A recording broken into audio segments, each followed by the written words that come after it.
live. I think we're live. Yes. Popped up on the screen. It must be true. You want to introduce everybody?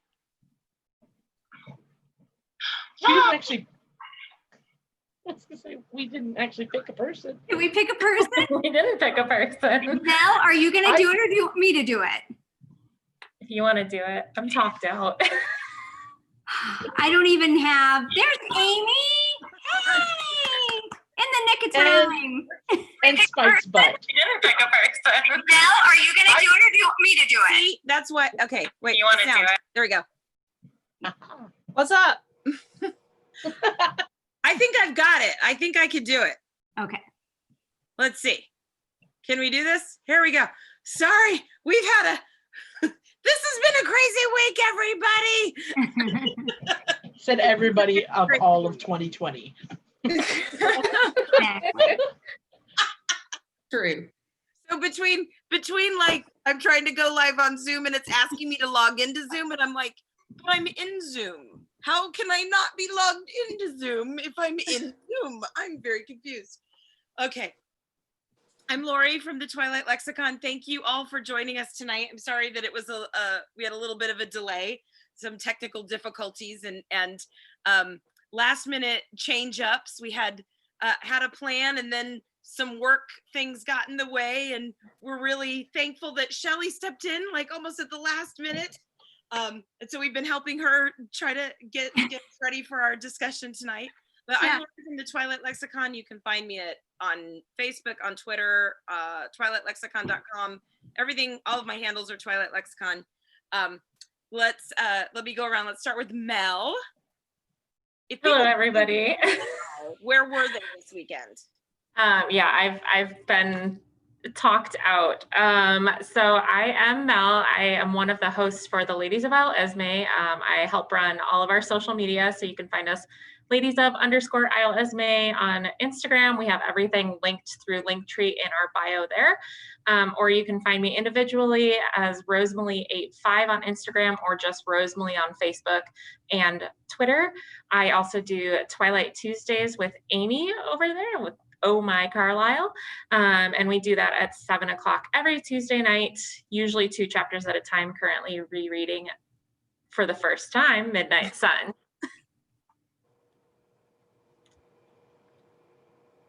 I think you get to pick who goes next. Oh, do I get to pick? Well, just go with Amy since she's my other Twilight Tuesday. Hi, everybody. Lori just messaged me that her stuff just froze. So. Oh, no. Oh, no. I just thought she was intently looking to the side. Yes. Oh, it is 2020. Hey, everybody. I'm Amy Taylor, also known as Oh My Carlisle. You can find me on Instagram, Twitter, Tumblr. As Mel said, we do Twilight Tuesdays every Tuesday at 7 p.m. Pacific on Instagram. We are reading Midnight Sun. We're going to be on chapters 13 and 14 next Tuesday. And yeah, excited to be back doing another Midnight Sun Thursday. And sorry, guys, I was running a little late. I was doing all my homework, and then I closed my eyes for a minute. And then I woke up, and it was after 5:00. So sorry, y'all. That's what happened. For real. There's no makeup. That's the kind of day I'm having. So You're gorgeous. Yeah, but I'm here. So I'll hand it over to Savannah. Hello, I'm Savvy. You can find me on Instagram at Troy's My Angel. Just a super fan who gets to kind of do fun stuff with everybody. And Callie.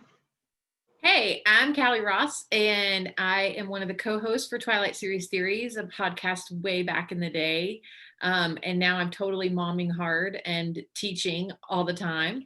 And so I'm kind of excited to jump back in. I've been here once or twice before, but really happy to be back here again, especially to talk about my character of choice. And now I am going to pass it over to Shelly. Hi, I'm Shelly Harper. I was originally Something Blue on the Twilight Lexicon, and I did all of the PR, and that's how we went to all the conventions. I coordinated that with everybody. And from there, I literally met everybody I know now. And I now have a business, Conquest Journals. We're officially licensed Harry Potter, Supernatural, Fantastic Beasts, planners and journals and notebooks and all kinds of fun stuff. You can find me at Conquest Journals on Instagram. And our website is conquestjournal.com. But on our Instagram, I post like, you know, a bunch of Twilight stuff, a bunch of Harry Potter stuff, like everything I love ends up, you know, in that feed. Oh, Lori's back. I think Lori's back. There she is. She's back. Hey, Lori, we got through our introductions. It's your turn. Oh, she started it. She already got hers. Gosh, can this? Oh, can she did. You're right. Any more? I don't know how you guys are still online. I was hosting the meeting and It just said, there's a little banner that just said now Mel is the host, and we're like, okay. Yeah, Mel is the host. well, That's hilarious. it wouldn't be 2020 if everything didn't go to absolute crap, right? Exactly. Right. All right, tonight we have a bit of a different discussion. We are gonna go around and we are gonna talk about the different things that we learn about the Cullens in Midnight Sun. I have a survey up on the lexicon asking people what they want us to talk about. And right now, the number one thing that people want us to do is to devote an entire evening to like individual characters. And so I think we'll do that. But tonight we're primarily focusing on what we learned that's new in Midnight Sun. And so like if you consider there's 6 Cullens, and if we took 10 to 15 minutes, just 10 to 15 minutes about each Cullen, that's an hour and a half. So I think, you know, we've got a good amount of stuff that we can talk about for just the Cullens going round robin. And so that's not really like, what did you think when this, you know, there's not like questions the way that we normally do. We just each picked a Cullen, pick a Cullen, any Cullen. We each took a Cullen and looked up some stuff, and we're just going to kind of lead a discussion about the Cullens. And so anybody can jump in as they have a thought, or if there's something that even once as we get to discussing, like if I've got Esme, so of course I have a feeling our Esme expert probably had some thoughts that I didn't have. So by all means, we can help each other out a little bit. But we're going to start at like the end of the Cullens instead of the beginning of the Cullens. We're going to work our way like backwards, and we're going to start with Jasper. And Callie has Jasper for us tonight. I do. And some Jasper stuff. Yeah, well, when you guys asked me about it, I was like, well, I'm from Texas. He's from Texas. This is perfect. So I actually did not necessarily love the character Jasper when I was reading through the books the first time until I got to Eclipse, when you kind of learn a little bit about him. So some of the stuff in Midnight Sun that I found interesting is kind of, it came full circle. Like we got to meet a few people that we didn't know about as early as we find out in Midnight Sun, but I'm getting ahead of myself. I think that's a good point. I think of all the Cullens, it's a toss up between in all of the years that I've been in Twilight, people either say that Jasper or Rosalie are their least favorite. Yeah. And I feel like probably because this sounds bad, but I've always kind of felt like I liked Rosalie, even though it's like that you love to hate her or hate to love her or something, you know, and I liked that about her. But with Jasper, even the movie came out, the Twilight movie came out, and people were like, is he constipated? Like, what's wrong? And so it was really interesting in chapter 1 to read how violent, like how hungry, and you know those Snicker commercials when people are hangry, like Jasper should have been in Snicker commercials. Like Jasper just needs a Snickers. Listen, but it's one of those funny things that I was aware, probably because of the lexicon more than anything, that he was the newest, you know, member to the family, and not also the newest vegetarian. but just the fact that he was as hungry as he was, it did help me kind of understand some of the acting that happened in the movie. But also I felt like that in the book, I probably wasn't even aware when I was reading Twilight of Jasper in the mix of things, other than just being in that Cullen group. So did any of you guys like just constantly think like everything about Jasper is that he's hungry and angry about it? Like, did y'all go there with that? I mean, I think mostly the angry part. Yeah. I'm angry when I'm hungry, but Yeah.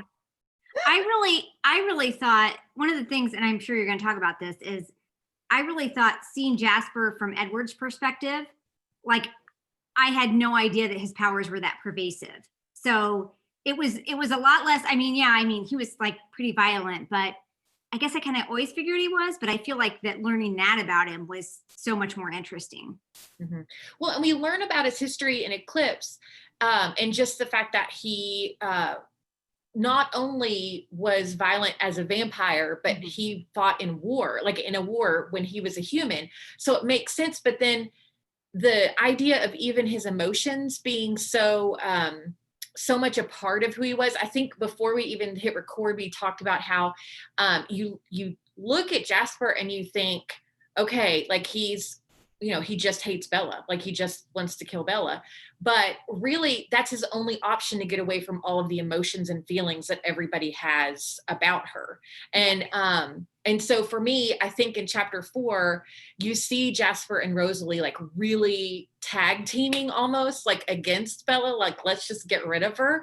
And I kind of got mad because I was like, you need to be siding with Alice. Like she's your girl, like not Rosalie. So did that bother anybody how much she wanted Bella dead? Yes. Or he wanted Bella dead too? Yeah. But I thought it was a very wartime mentality. Like just pick off the enemy. Yep. That's kind of how he looked at her. But I couldn't understand why he would be willing to upset Alice that much. I know, that was my issue. And I get it. Like she kind of saw, Bella did, the power that Edward had. So, I mean, she was kind of the enemy at that point, I think, to him. Yeah. But I even in my notes I wrote, we get a taste, pun intended, of Jasper's like old life when Peter and Charlotte show up and Edward goes all like machismo and protective. So that was something that I was super excited about to see and read a little bit more of. But then Jasper's feelings, and not just him feeling everybody else's feelings, but him being able to use it as a power. I loved, I'm trying to think of where it was, when they messed up the treaty with the Quileutes, and he and Rosalie are super ticked off like that they did that. And so it just seemed like he was siding with Rosalie again, and I was so mad. I was like, come on now, like I get it, like, but I kind of wanted Alice and Jasper to meet up more, I guess. No, but and then during the baseball game, I feel like you see him kind of pushing his powers and stuff again, which I'm always impressed with, this idea that we didn't get really a taste of that on screen or in the original books. And I don't know that I would want it to really be my power so much, but I think it's a really cool power. Like I feel like that with kind of the idea of Rosalie, Emmett's so chill, it doesn't matter. But then you have Alice and then you've got like moody Edward all the time. Like I would not want to be in that house unless I could control emotions either. Like Yeah. It would be wild. No, wait, I have a couple of thoughts. Uh-huh. I guess it had never struck me. I don't know why. This is like a thing. That he's the only one of them that truly, for a long, long, long time, lived like vampires live. Yeah. And it wasn't even just how vampires lived. It was, he went from civil war to war. Just the first like 100 years of his existence was just nothing but war. And so I think it speaks pretty heavily that having the ability to shut off that desire to just eat people and to be so angry is so hard. And so Yeah.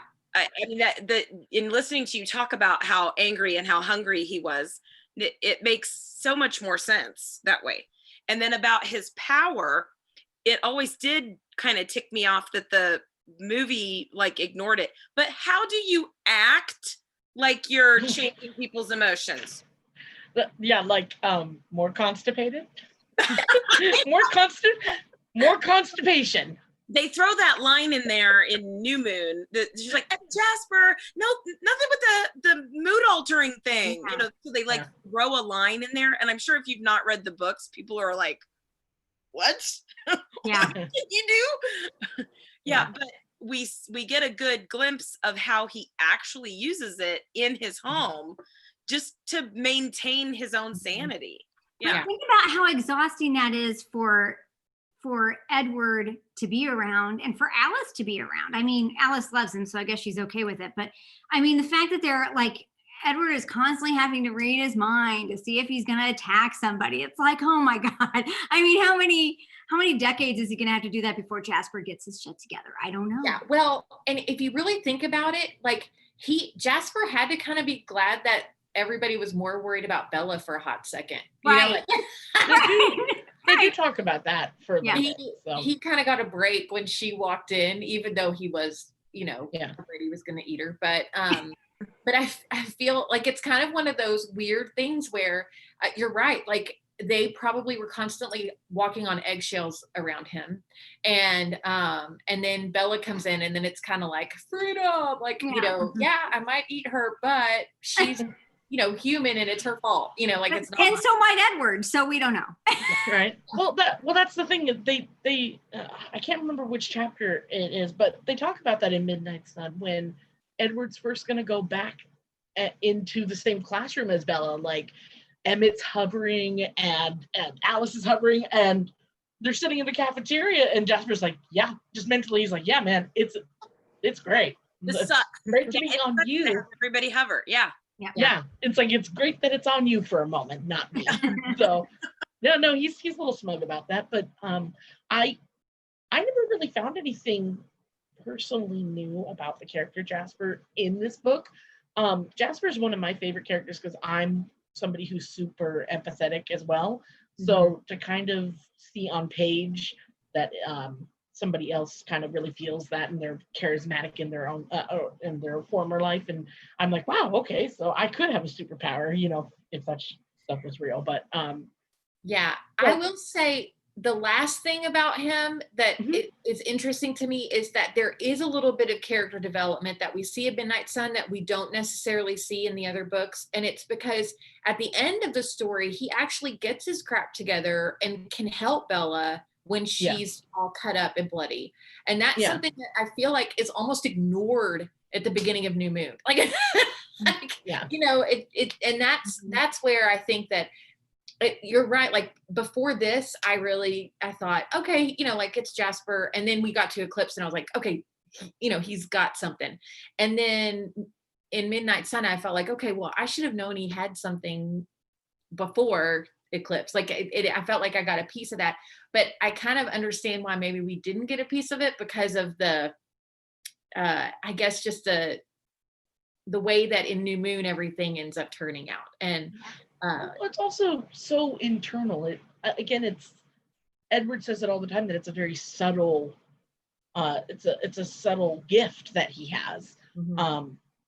And I kind of liken it to like how in Breaking Dawn the battle scene is all like a mental chess game, but like how were they going to do that for the movie?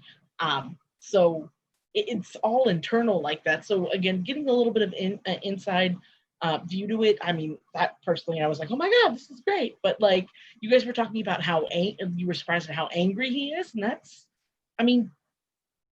again kind of a typical symptom of anxiety, where you are either very anxious and you're kind of having your own little like flare-ups, or you're angry and then afterwards you get angry about the fact that happened again, that you weren't able to control that, and that you weren't normal or able to do what you feel like you're supposed to be able to do. So the fact that he has that in him is kind of the same thing, which is like, I chose to be vegetarian. I'm here with this family. I've been here this long time. Why is it so much harder for me to do instead? And it just seems so easy for everybody else. Mm-hmm. Well, and him killing newborn vampires for so long for Maria, that we can see in other books, like we learn about. But just that idea of him taking on the emotion of every person that he's ever killed, like that, I totally get what you're saying, Savvy. That that makes sense to me, because that idea of messing up or being tempted, like he would get angry with himself, not only just because everybody else is angsty and a teenager in the building with them. Well, Go ahead. Yeah, well, it's again, I feel similarly. Like even on days where I'm having a hard time and I get pissed off and I snap at like one of my family members or one of my friends because I'm just kind of done. Like then afterwards, it's complete guilt afterwards. Like, oh my God, I shouldn't have done that. Even though I'm like, it's legit. It's okay for you to be upset and you don't have to be this perfect person all the time. So Yeah, but it's kind of the vampires. They're perfect. Yeah, They're right. But it's that interesting push and pull like that, though. You're right. You're right. Yeah, and I too appreciated, Callie pointed this out, I appreciated seeing what he could do for Bella at the end of the book. And I don't know if it read that clearly in Twilight that he was doing all that. It really, I feel like in Twilight, they were just killing James. Like that was it. And so I liked the perspective of kind of knowing that he had to pull that she was so caught up in her own pain and what she wanted that she wasn't able to concentrate on. I mean, she vaguely had, I think the movie does a good job of showing that she's aware, like there these blurry things are happening, right? Yeah, that they're not there, really. but what he's actually able to do is quite poignant. And just the fact that, a couple months later, he gets blamed for almost killing her. Yeah. After he did all of that. It kind of puts a new light on what happened in New Moon and how badly he felt for what happened in New Moon. Yeah. Because he really was trying to help her. Yeah. We know that now. Yeah. And then paper cuts. Yeah. I thought at the baseball game, I understood that he could like do emotions, but I didn't understand that he could change perceptions. Yes. To make Emmett look so big and scary, and to make like everybody like pass over like him and not be able to see him. I thought that was really fascinating that he had it not been for the wind, they probably would have gotten away with it. That's the one thing Alice couldn't predict, but yeah. It's almost like Alec has a very similar kind, like with the mist. Alec can kind of do that a little bit, but I think I like this better. You don't have to, shoot mist out of your hands or whatever. Yeah, I think after Midnight Sun, the one thing that I think that frustrated me the most about Jasper, I loved learning about him more about him and his power, but I just wanted him to be more Team Alice. Like, I don't know why, but like I want him to trust her more. I want her to, when she has a vision, say, okay, well, let's do this to not let that happen, or let's do this so it will happen that way, or, but instead it was just so frustrating in some of those moments. But that was my takeaway with him. And I still love him as a character. And I'm really thankful for the insight. But it was one of those where there were a couple of moments in there that I was just like, come on, man, like stop siding with Rosalie and side with Alice for a minute. Yeah. All right. Let me look if there's any other questions in the chat. I don't know that I ever felt like he necessarily, I never thought of it as siding with Rosalie versus siding with Alice. I thought it more of like, of his own mind, like that it wasn't really a team or divide. And I think when they're in the dining room having the conversation, the fact is he doesn't sit down at the table. He doesn't like, because Edward's all perceptive of where everybody positions himself. And that Jasper goes and stands against the wall, kind of keeps himself separate from the discussion. So I think they're kind of the same mindset.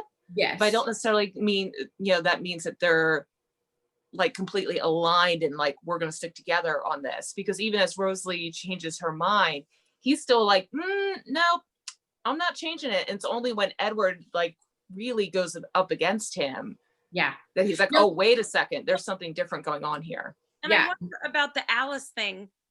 No one knows better than Jasper what Alice sees, like multiple and like doesn't happen. And so maybe part of his not being on Alice's side was, you see 100 different options, and this is what I absolutely think it's going to be. And so just because you want this option, I have a feeling it's this one. Well, and let's be honest, Jasper does not trust himself. Like, I totally get, Amy, what you're saying. I think the frustration is that they're on the same side. You know what I mean? But he and Rosalie, or that they both want to kill Bella. Maybe it's just because I relate to Bella the most and I just don't want her dead. But I will. She dies and becomes tired. Damn it, Lori. But yeah, no, I think that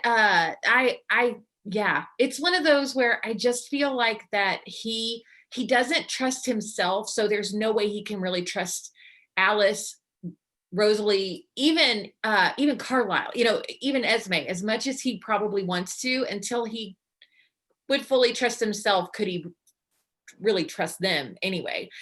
So yeah. Well, and I kind of wonder if that goes back to, and I know it's a little outside of the realm of Midnight Sun, but if it goes back to his entire past and, having Maria, who basically is there and trying to make him believe, I'm the love of your life, do these things for me. So is there a part of him that's just like, well, I don't know if I can even trust this relationship. Like, I know it's meant to be, but where do we go? Here, listen to this. Alexandra Simone in the chat says, Jasper and Rosalie are more about themselves in a way. That's a great point.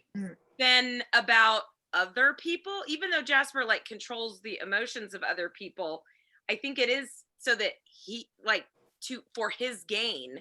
Like, let me fix this so that I can get on with it. But yeah, I like this, that Jasper and Rosalie are more about themselves. So it kind of makes sense that they kind of paired up a little bit. Well, even if it's just self-preservation and their partner, that's why they're probably on the same side. Mm-hmm. Yeah, I agree. Well, I had said this before we started recording, but it's not only self-preservation for Jasper, but it's the fact that there is some form of threat towards Alice, and so he just can't stand that. So it's just like, no, this is the easy choice, which is there's a threat, let's just get rid of it. Like, let's not do this, like what you were saying, Callie, like there's not all these hundreds of, oh, it could be this, it could be this. It's like, no, this is an option, so let's just take it off the table. Well, and he's the best fighter of all of them, so that's going to be his automatic reaction. Like, he's his first, that whole fight or flight thing, he's like in it to win it every time. So, and he knows he can win it every time. Which that leads us to a good transition over to talking about Alice. Yeah. Alice. And Shelley literally stepped in at the last minute. Yeah. So we're gonna try to show her a little bit of grace. She's like, oh, where's all the things that I know about Alice? I'm sure it's gonna be fantastic. Okay, I don't know if I'm going to go by the questions because I really want to talk about my favorite thing that happened with Alice. Okay, let's do that. Go ahead. That Stephanie talked about in a Barnes & Noble chat that she did. And it was the whole near the end when she was setting up basically the crime scene. And really, I mean, even through the whole car chase, getting to the ballet studio, I mean, that was incredibly visual. And to see the two of them working in tandem, Edward and Alice working in tandem to move like this thing, it was so cool because it's like, oh, this is what's been going on. Because, Bella they look at each other and she'd know something was going on, and everybody feels that way. I mean, because I know that, and I think this is another discussion point, that we've been talking about how Alice was used a lot as a mechanism to move the story forward or to introduce different plot points. But I did feel like in Midnight Sun, we got to see not only a lot more how her powers worked, which I really liked, but also about the close relationship. And I totally enjoyed Edward and Alice and their unspoken, communication. Because even though she couldn't hear him, he could make a decision, and then she could see what he was thinking of doing. And it was just super cool. But on page 588, when she's talking about how when she specifically makes decisions and she's like, okay, Jasper, I need your watch. And then she puts on the watch and then she rewinds. So then she can tell her that it's a 10-minute difference. And then she keeps like going forward, rewinding, making a different decision to make the outcome perfect, because I don't think we ever knew this, but everything was a knot in her head with a bunch of different like tentacles, right? Mm-hmm. Did we ever know that before, that that's really how her visions worked? No, absolutely not. That's probably the most shocking thing for me about Alice, is to actually see her plot how things go. I mean, she always says, she's always told us, oh, this could happen, or this could happen, or this could happen. Mm-hmm. But we've never seen how she actually figures it out. And to be able to go, okay, so if I do this and I make this choice, oh, no, wait, I got to have a watch. So now we go forward and, oh, wait, I got to have this. Yeah. Oh, wait, we got to make sure we get, and to be able to see every option as she's making the choices. That was phenomenal. I think there was that like tiny sense of that we got in New Moon for Alice when they're going to Volterra, but it wasn't quite to this extent. No, go ahead. I always thought she manipulated other people to have things happen. That she might have made decisions too, but it was more of like, okay, if they make that decision, or I'm going to try and get them to do this or choose that so that it makes this thing happen for me that I want. You know what I mean? I didn't realize it was so much of her, like making that decision. Yeah. And I didn't think it was, sorry. Go ahead. I didn't think it was such minute decisions, because they've said it throughout the original series. Oh, she can't see what you haven't decided yet, but like decisions as to like whether or not you have a sweatshirt on or not, whether you have a bag in your hand or not. Like that was the thing that was really interesting to me, is to see all of those little decisions are the things that help kind of flesh everything out too. Whereas it's like Doctor Strange. Yes, absolutely. Or like the butterfly effect. That's every little thing. That's exactly what everything. Butterfly flaps its wings and it changes the weather in Costa Rica. Yes. Yeah. But and what Edward says though is that it is very subjective. And when he would say that, and I thought, oh, God, he's just being an ass. He just doesn't want to listen to her. He doesn't want to believe it. Edward. And so, but no, it really is. And it's almost like the knot is when there's a big decision, and she can see a lot of the decisions people are going to make when they get to that point. But she, obviously she can't necessarily predict which decision until they kind of make up their mind. And to see to her that Edward going into the meadow, he was not decided like we all thought that he was, like Bella thought. Nope. She was like, you're 50-50 right now. And that was just like, oh my God, really, Alice, what?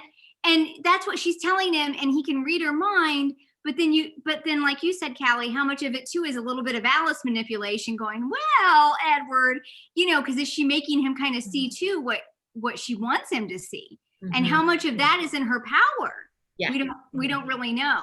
But I thought the writing and the detail of walking us through the car chase and her setting all of this up was so well done and so detailed. I was in her brain the whole time. As a writer, as I was reading it, having written the bare minimum of things that I've written in my life, reading this, I'm like, oh my gosh, Stephanie does not get the credit that she deserves, because I'm dizzy reading this, and she had to write it. Oh my gosh.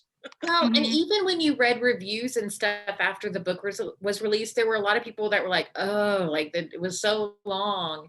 And if you really don't take into account how these superpowers work and really love all the characters and want to get to know them individually, you know, if you're in it just for Edward, then yeah, I mean, like there's a lot of extra. But if you love Alice, this was the book, this was the story that you got to really see her mastermind this whole thing. I mean, when I was reading it, it was like a movie in my head. I was like, Steven Soderbergh could direct this, or Edgar Wright could be directing this. Like, it was totally visual. I was like, I want to see this on film. This would be amazing. We've got like car crashes and chases and like all these things happening. And like, just, it was so cinematic in the way that it was presented. Yeah, so visual. Yeah. And I loved it. Yeah, I like that you picked people that are known to direct like fast-paced things. Yeah, I had like visions of like Ocean's 11, and they walk through like how they do it. Edgy, fast editing, quick edits. Yeah, you know, not and just all these things unfold. And that's what it reminded me of. I don't know if y'all have seen that, but it's like Tenet. I just saw that in the theater, and it's ridiculous, like amazing ridiculous. Like, and so it reminded me of that.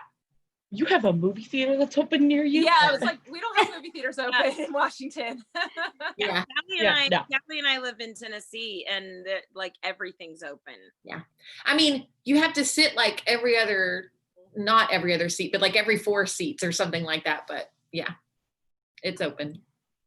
I'll have to check to see if my drive-in movie theater is past that. They're just doing old movie marathons. Yeah.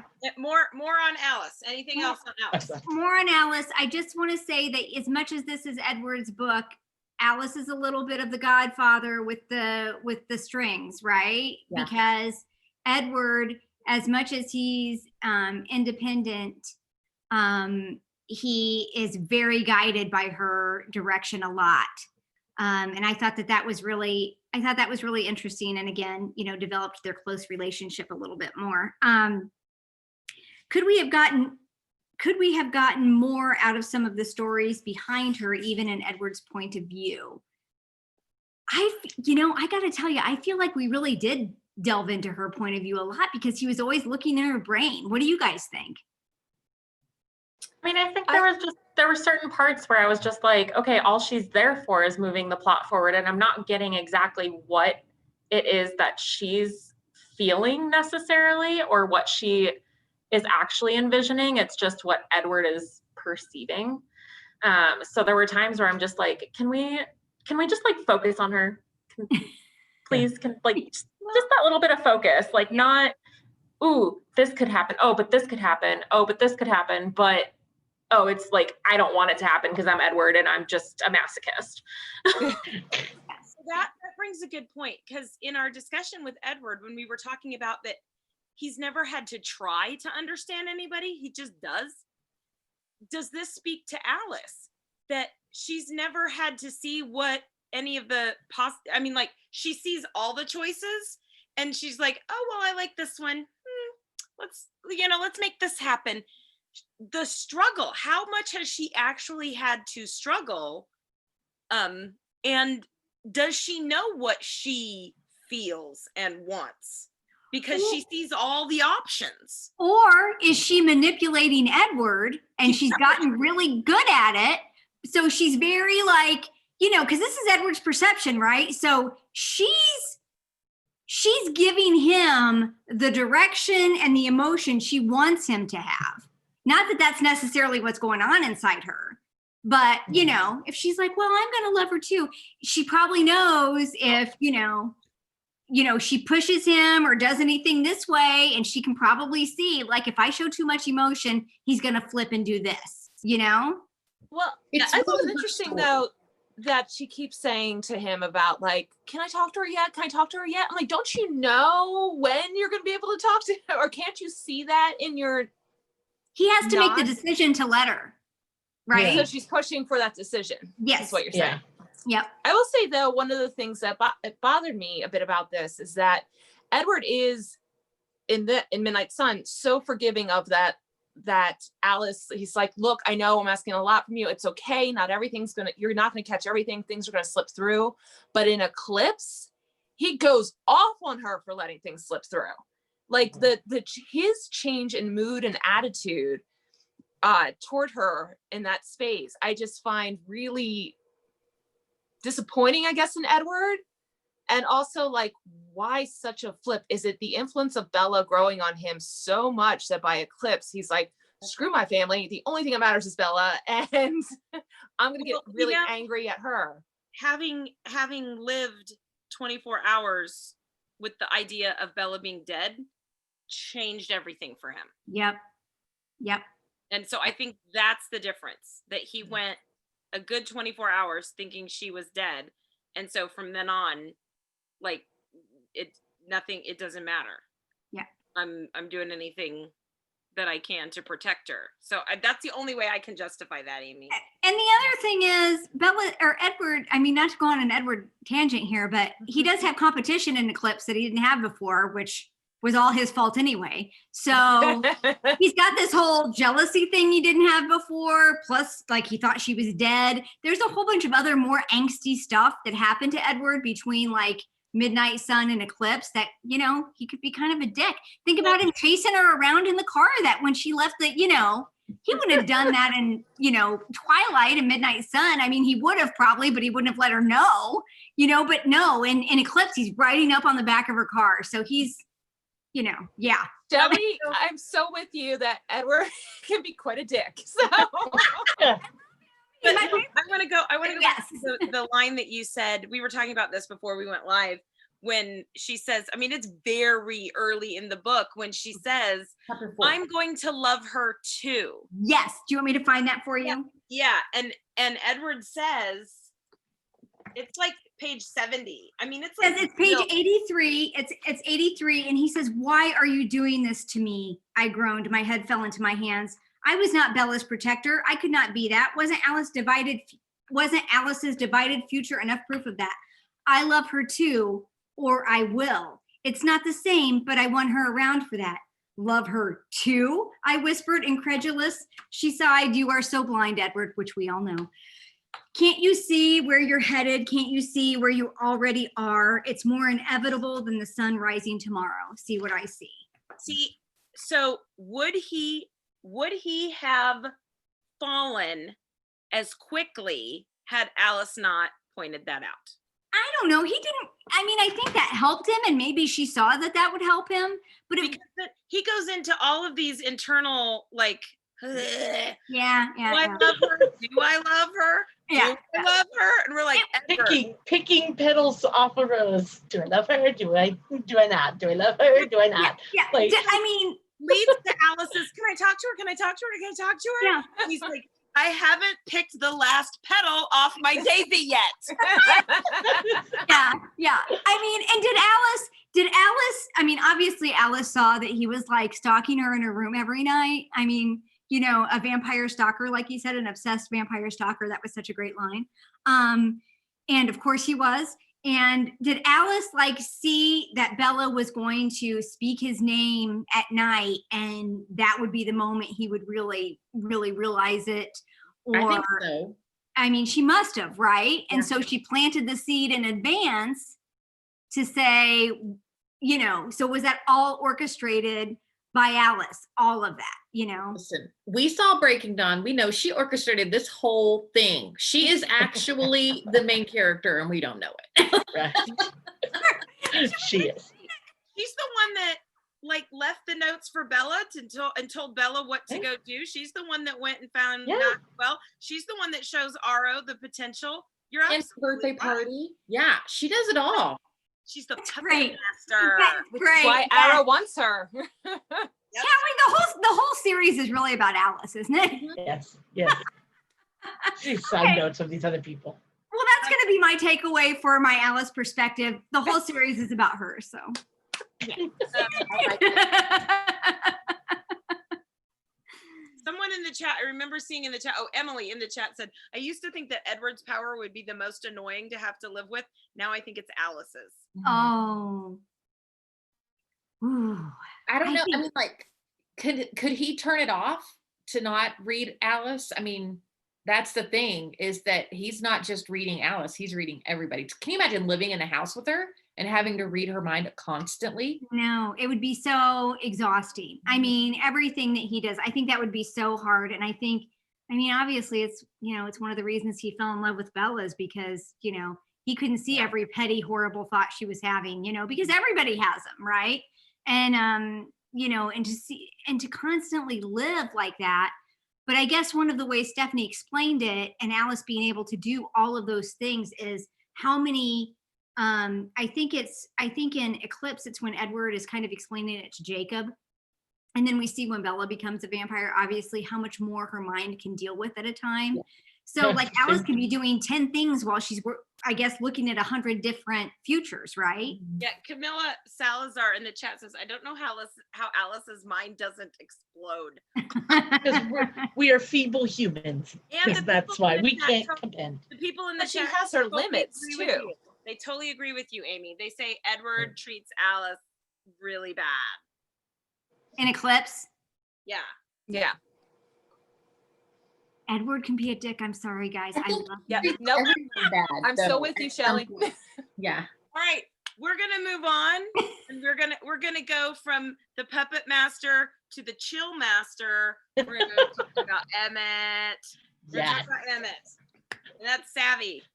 Yes. So yeah, I chose Emmett just because, I mean, I loved him already, but reading Midnight Sun kind of brought up a new fresh love. Just because he's always just been kind of like the coolest big brother ever, but to kind of really see that what you see is what you get with Emmett. Like, he doesn't edit what's in his head and what he says, which, you know, filter probably would be nice sometimes, but most of the time it's just he's straightforward. And one of the things that I really like also that became clearer in Midnight Sun is that Emmett, he doesn't stress about things. He just doesn't. He's like, it's either going to happen like this or like this. Why would you stress about it? Yeah. One or the other. It's going to happen. So who cares? Let's just go do it, or let's just do, like, let it just play out. Yeah, So he doesn't stress regardless of what it is. Oh, yeah. Oh, do we get to eat her? Oh, that's Yeah. fun. Oh, Yeah. now she's coming over for dinner. Oh, that's fun. I mean, it's Yeah. like, And I love it, 'cause the only time he gets really exasperated is when Edward is just all knotted up and just like, oh my God, I don't know what to do. He's just like, dude, either you're going to kill her in that classroom or you're not. Just come on. Let's just, why are you so, like, I love that he can't see. Like, there's such a nonchalance about it. He's like, dude, everybody kills somebody. I mean, remember that last Yeah. lady? She was hanging Yeah. laundry, and I was like, yum. And what happens? right? He's like the ultimate, just everything. He's just like, yeah, he forgives himself for his own mistakes, and he forgives everybody else for their mistakes too. I really like that aspect of him. And so it was really cool to just see how it's in everything that he does. It doesn't matter, like, he might be a little bit upset about something, but then it just kind of, okay, whatever, we're gonna move on. Callie looked like I- trying to say Yeah, something. I was gonna say he is the most like a teenage guy out of all of them pretending to be teenagers. Mhm. And I think that's what I appreciate about it. I'm raising a teenage boy. I don't speak, dude, but he reminded me of everything that my son is about. You know, he's just like, I'll wake up tomorrow and I'll make a different choice. It's okay. You know, like it's just, okay, like great. It's just one of those things, like the tone, you don't even care what your tone is. You're just kind of like, whatever. And then everybody else's feelings are hurt, but he's like, what? I just said whatever, you know, like, Yeah. and so I, you know, like that, I also have an affinity for Emmett and also the actor Kellen Lutz. So, so for me, like, he was typecasted for that role, and to just know that that's how Stephanie imagined him from the beginning, just chill and laid back. And it didn't disappoint at all. He was so Yeah. enjoyable through Edward's point of view as well, wasn't it? Yeah. I mean, didn't it just make you love him more? Because Edward just loves him and he thinks he's kind of kooky, but just to see his mind, you know, that was super fun. I loved that. I could have used more Emmett brain in the book. I mean, just Right. getting the book and not just the films just kind of made him this stupid dumb jock, Yeah. like that whatever. But the book, it's One like line zingers, yeah. yes, please more Emmett, all the Emmett, just give me Emmett. More Emmett, Oh, the yes, Emmett. more Emmett. I wanted to see more Emmett, and I loved how Edward would do something because Callie, my son is totally Edward, like he's 18 and he's totally that intense, angsty teen boy. So like I get it. And I think that those kind of boys really enjoy their fun, you know, it helps them loosen up. And he's a great influence on Edward a little bit, as crazy and angsty and anxiety ridden as Edward is. I mean, he's got the two funniest comments in the book, in my opinion. He's got the two funniest comments. The whole Edward, he's behind you. Yeah.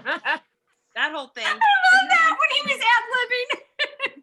And then of course when they're hunting and he's like, wouldn't you want to touch her? I mean, Yeah. you can't really like touch her. And I'm imagining it as Stephanie, that she's like, I'm going to do this very respectful, but I'm seeing in my head Emmett going like, don't you want to touch her? You know? 100%. He's doing that, making rude gestures, right? Yeah. For sure. Like- Rude gesture guy. Yeah, Right? 100%. Oh, 100%. yeah. What else about So- Emmett? Anything else you wanna? Yeah, a couple more things. I like that you actually get to see that Emmett is Edward's best friend before Bella comes into the picture. Because they balance each other out. Like Emmett just chills Edward out all the time. And the fact that he just has, again, he's got his best friend is his brother. The fact that he never was kind of looking for something like that, and Rosalie brings home this mangled victim and turns out to be like the best dude that he meets. So I kind of like, I like the fact that I liked seeing that side of it because I think did we all think that Alice was his best friend? Kinda. yeah, in Yeah. the original Yeah. series, yes. Yeah. Definitely have a very unique relationship, Alice and Edward do. But I think just for like kicks and giggles, he would rather hang out with Emmett. Yeah. Well, there's less for him to have to take in. Like, Yeah. It's easy. Yeah. It's easy to be around Emmett. Yeah. Yeah. I mean, I also. Oh, go ahead. Oh, sorry. No, I was just gonna say, for me, as Emmett moved up on my list, like in this book. It's like Carlisle, Esme, and then Emmett now when it comes to the Cullens. And I mean, part of me is like, I grew up with 3 brothers, and like I think about like the relationship I have, especially with my younger brother, who's like my best friend, and like there's just this whole sort of back and forth between them, the kind of like being able to talk to him or Edward and Emma being able to talk to each other and just kind of be like, yo, this is what it is. Like, this is, being really very open and honest with him too. And just from a place of total love as well. Yeah. And just like that, nothing faced him. And that, in the beginning, he's kind of like, okay, like I'm kind of concerned. I'm like a little worried about Rosalie, but by the end, he's like, well, Bella's part of our family now too. Okay. I'm going to do whatever I have to do. I'm her protector. Like, he automatically goes into the role that his brother needs him to be too, and does it with no thought or no ego, just, this is my family. And even at times when he's like, yeah, Rosalie's pissed about something, but he still cares about everybody. And it still doesn't I've always said that Emmett brings levity to the family. And like, this just showed it even more. And I'm like, Emmett, you're the best, almost, but the best of the siblings. I mean, the movies don't do any of the Cullens justice, obviously, but I agree, particularly Emmett, I think. And I think, okay, so here's an Emmett question. I'm sorry, Savvy, I just have to, just came into my head. So how often does Emmett ask Edward what the hell Rosalie's thinking, and Edward never tells him. Right. Because you know all that the time. Yeah. all the All the time. Do you think because Edward was never going to tell Emmett that she was jealous of Bella because of Edward, because obviously she didn't want Edward, but how hurtful would that have been to Emmett, I guess? I also think Edward is cognizant enough that if he were to actually say that, there might be a problem. So let's just let it go. I think You just want to. There's no reason to hurt Emmett for Rosalie's nastiness at times. Yes. Yeah. Well, we can call that a lot of things, but okay. Yeah. Emmett has the least amount of baggage of all of them. It's true. And so to add that, I think that that Edward would even be protective of Emmett from the standpoint of, we've all got our crap, and Emmett is the one with the least crap. Like, let's keep him that way, you know? Yeah. And I think that that's something that makes him who he is. He's not constantly thinking about his past when he's walking in his future the way that all the other characters are, at least. Yeah, because he's very live in the moment. if it would have been something that truly would have helped Emmett and Rosalie as a couple and would have helped, I don't think Edward would hold back.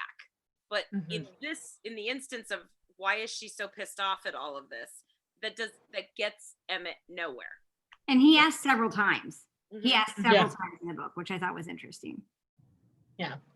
Well, I was just going to kind of build off of what Amy was saying earlier, which is Emmett is so go with the flow, and he's not afraid to change his mind. Like, okay, we're going this direction. No, that doesn't seem good. Or we're going this way now. Okay, we'll go this way too. I really admire that in somebody who's like, because I know a lot of people who are really hard-headed and just say, this is what I believe, or this is my opinion, and almost treat it as fact. And then when they're kind of shown evidence against that, they're just like, no, I'm not going to hear that because this is my opinion. So it's kind of cool to see that go through a really kind of intense situation like this too, which is, how is this going to turn out? And like we said earlier, Emmett's like, are we going to eat her? Yay! Or, oh, we're going to be best friends? Yay! That's good too. The thing that I found really funny too about Emmett was, we all know that he's really competitive and he hates to lose, but like one of the things that really got under his skin was when they were fighting with James, how Emmett was like, I had him, I had my arms around him, I was literally crushing him, but just one look at Jasper and the dude gave up, and he was pissed about that. He's like, what? It is pretty funny. It is pretty funny that we keep learning that like Emmett always loses. Yeah. Like we always think of Emmett as the one that always wins, but he's constantly like, he can't beat Edward. He can't beat Jasper. Yeah, right. So even though he has Can't brute beat Bella. strength, it doesn't beat the mental. He didn't beat Bella at arm wrestling and Breaking Dawn. Poor Emmett. Yeah, right. Oh, give that a year. He'll beat her, in a year. Yeah. So, and the last thing that was really interesting, something that was new to me, or a tidbit that I picked up, was I knew that Emmett was strong, but from having it from Edward's point of view, you realize like he's stronger than Emmett's stronger than anybody that Edward has met, than anybody that Carlisle's met. Like, dude is hella strong. So that's like his superpower, right? We didn't really think he had a superpower before. He really does. Yeah, right? Like he's legit. That's and the fact that he is so imposing when they're having that standoff at the baseball game. Like they don't; those other vampires don't know how strong he is, but just his presence is like, oh, okay, yeah. So this might be an actual issue. The sight of him is a deterrent. There is a reason why Emmett approaches the Volturi with Bella in Breaking Dawn. Yeah. There is a reason why it's Emmett that goes. Right. So if that's any other Emmett questions, let me look at the chat real quick. Let's see. Somebody in the chat pointed out, where was it? I remember reading this, that maybe the reason we didn't realize that Edward and Emmett were really the best friends because Bella has such a better relationship with Alice. And Oh, Charlie yeah. from Bella's point of view. Yeah. And so she sees Alice and Edward together, not as much as she sees Emmett and Edward together. Yeah. Who Yeah. was I remember though in Twilight after the baseball field when they're kind of like all in the car together and they're suddenly like this realization that like Emmett is like, yeah, like let's do this. He's excited. And he's like already though acting like he has a relationship with Bella, even though she just met him for the first time at the baseball field. He was so And protective. so like again, of that her. idea that he's like right in there from the beginning. It's like, yeah, she's here. We're gonna do what we gotta do. Right? Let's go. You know what's interesting, Bella- Amy? Does that mean that Bella didn't perceive it? Because I didn't recognize that in Twilight as Emmett being so protective, but Edward did. Well, I mean, I don't know. I feel like, rereading Twilight, I felt it was, I don't know necessarily the protective, but that like Emmett was already on board with Bella. Like that's what I felt in that scene, was that they're in the car. He's like, yep, okay, we're good. Like he's smiling at her. He's like, I'm ready for this fight. Like, and she's like, wow. And she actually said, she's like, I already feel like an emotional attachment to Emmett. Yeah. Even though I just met him. Yeah. So That's what I was going to say. Bella's a little bit perceptive of, because when she says Yeah. goodbye to him, even when she's just getting out of her truck to go back in to do the stuff with Charlie, she says that she feels like she's saying goodbye to a brother. Oh, She already that's right. feels that towards Okay. him. I totally But yeah, forgot that. but I love the fact that then Emmett is like, when Alice is going through all the planning all the stuff after Bella's been hurt, talking, and he's thinking like, oh, maybe Rose will come with me, like drive the truck down with me, and he's like, oh, maybe she won't want to, and he's like, well, Bella's a really good kid, so Rose is gonna have to get over that real quick. Yeah. which is a good transition from the most laid back Cullen to the most easily pissed off Cullen, Rosalie. And I want to say, when we were talking about Jasper and about how Rosalie and Jasper team up, I can't remember who it was in the chat pointed out Rosalie and Jasper pose as twins. Yes. Yeah. Yeah. So They do. it really makes sense that the two of them, since they look so much alike, maybe that has something to do with it. I don't know. But we're going to turn this over to no one's surprise. We're turning our Rosalie discussion over to Mel. So I kind of figured, and I've been a Rosalie fan since day one of reading, which thank God for Eclipse, because that gives a lot of people a lot more perspective. But with Midnight Sun, after reading it through that first time, and like now we're not even halfway through with our reread, but just in that first time, I'm like, okay, people are either going to hate her so much more, or they're going to appreciate what she is and who she is and why she is the way she is. So I think it kind of, you got the extremes on both sides of it, I feel like, because yes, Holly, time to fight. She is my Rosalie stan girl on the aisle, and I love her, and she's also my Rosalie stan on Twilight Tuesdays. So Rosalie, like very, very early on, she gives that like, okay, well, like if this doesn't happen, then we're gonna need to assassinate her. Like it's just gonna have to happen. We just have to kill her. The end. Like no questions asked. I can do this. But there's that moment too where, and I know I've brought this up so many times in Twilight Tuesday and other discussions, that so many people seem so quick to forgive Edward and Jasper for all of the wrongs that they've done. Edward in the beginning calls Bella plain. Rosalie says the same thing, and he's just like, nope, you can't do that. It's not, nope, not okay. Like, you can't have an opinion of her. Why is it that Edward can have that opinion, and then all of a sudden that's just, who speaks to him? But Rosalie cannot have that opinion. She can't just be like, she's not as pretty as me. It's, in essence, to me, it's not as fair. And I feel like she's so stuck in her, young mind that she's never fully grown. She's still trying to like figure that out. She didn't have that time. She only had 2 years before Emmett came into the picture of being changed that, okay, well, don't have to worry about Edward now. She didn't have that time between 1935 and, 2005 where there was ever anything to worry about. So getting to see her kind of go on this whole, I'm so angry, like, how dare he, whatever, she never had to think about that before. We all think Edward never really had to think about having to figure out how to read somebody. Rosalie never really had to figure out how to navigate what would happen should Edward ever fall in love. So I have a thought about why is it okay for Edward to think this, but it's not okay for Rosalie. I don't think it's a matter of it's okay for anybody to think it.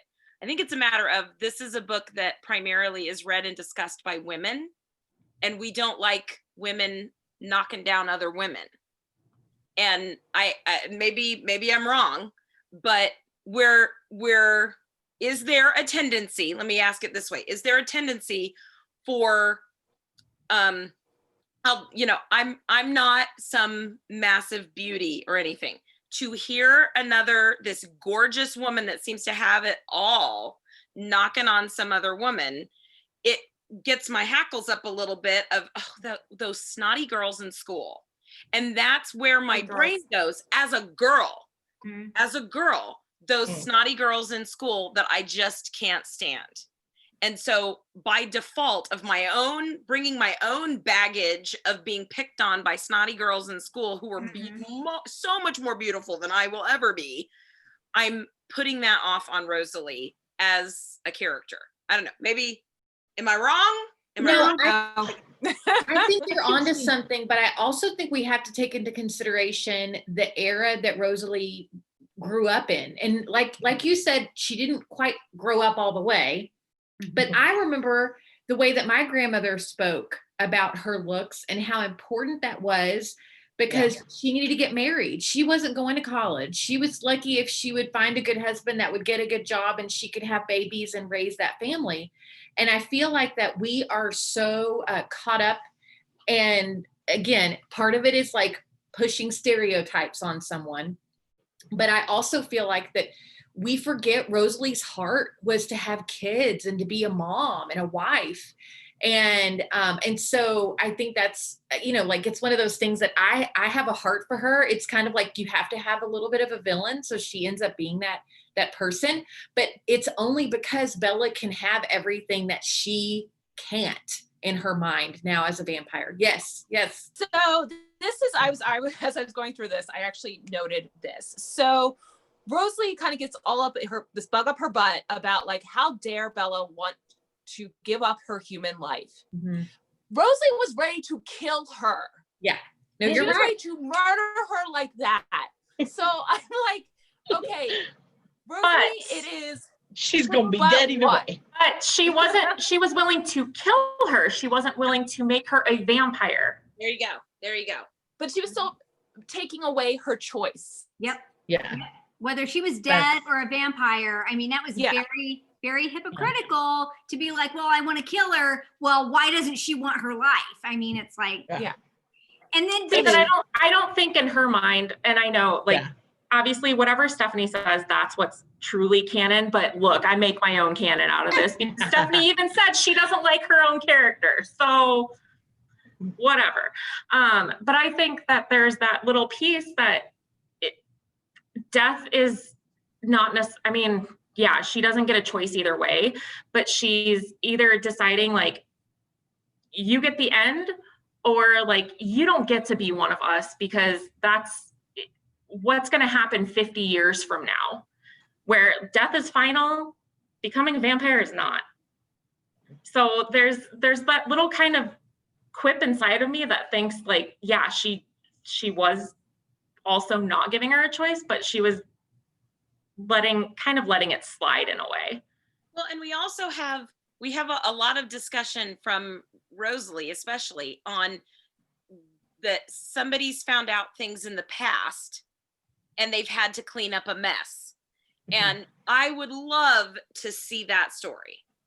I would love to see where somebody's figured something out. One of them messed up. did something, people start to figure it out, and they have to then clean up the mess that they've caused. That And would be a so great story. do we know, can we give Rosalie the benefit of the doubt that this is a pretty big obvious thing that Edward has done? And in the past, how many times has this happened where somebody's figured it out and they've had to clean it up, and this one time we're not going to clean it up? But see, I think when we're talking about cleanup, I'm thinking about murders. Like people got killed, not a girl.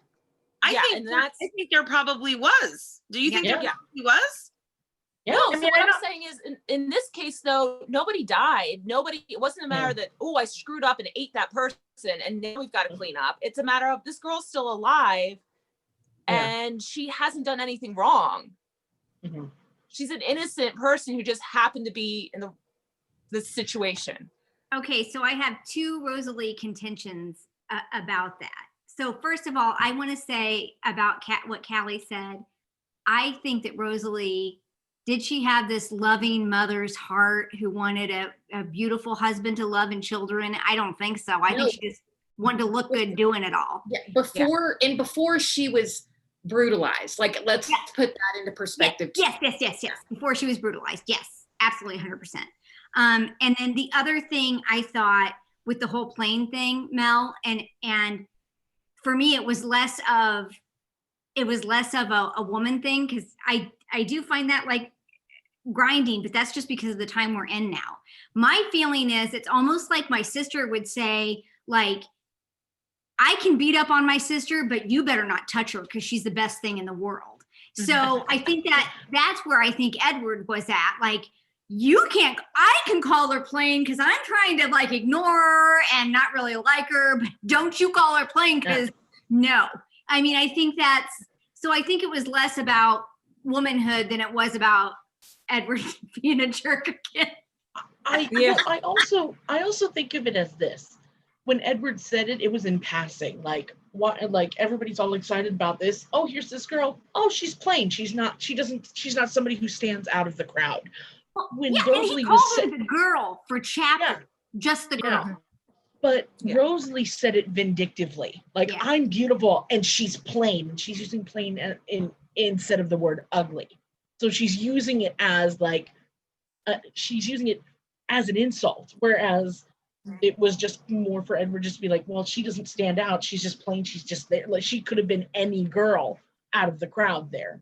So I think that's why some people get a little up in arms about it, or why Edward gets a little bit pissed off about that, is because she's using plain as an insult when it's like, well, she's not plain, and or you're bringing that up, or you're trying to be mean about that, or you're being mean.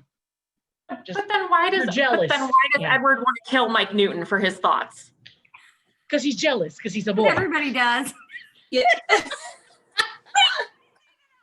Okay, so here's another thought along those same lines as I'm trying to play devil's advocate in Rosalie's behalf. Let's think as women in our own lives. Have you ever liked a guy that has then liked someone else and you're like, what the crap? What do I not have that this person, ew, what? Seriously? And even if you've moved on with your life, you're still like, really? After all this, that's the thing? So true. You're so right, Lori. A little bit of personal into my own life. I am divorced. And when my husband remarried, I was like, really? Yeah. Okay. I don't get it. I do not want him back in any way, shape, or form. But I don't get it. But Edward and Rosalie never had a thing. But I don't think that matters in this instance, because it's still that thing of like, why did he never see me attractive? But then he's just finding this plain Jane attractive. Like, I don't understand it. Yeah, the stupid human. But that doesn't make her a better person. I think the hard thing with Rosalie is that we're all looking at a broken character, right? We see these types of broken women in the real world that are hurt regardless. And we think it's because of a man, but there's something in her backstory that we learn later is why she's broken. And I don't think we'll see her healed completely until probably Renesmee's like an adult, like, let's be honest.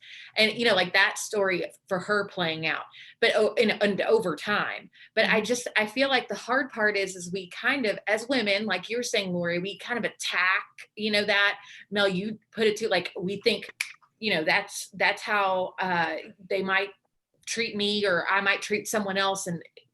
But the reason she's doing that is because of something that's happened, and it has nothing to do with Edward or Emmett or anybody. Yeah. And so it's so hard because we automatically want to blame her and be mad at her, but really it's like, why is she doing that? And it has nothing to do with Edward. It has nothing to do with Bella. It has nothing. It's just herself. Like it's in her. And like, it's kind of one of those things where I can only imagine how many times Edward has heard her thoughts about herself. Oh yeah. That kind of ties into what Shelley asked about Emmett, as to how many times he's asked Edward, what is she really thinking?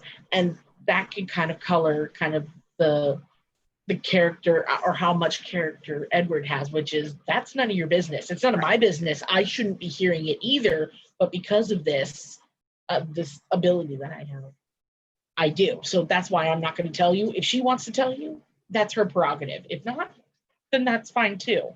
Well, and if the way she thought about Bella was really that vindictive, wouldn't Edward feel like he had to say something about her thoughts? Yeah.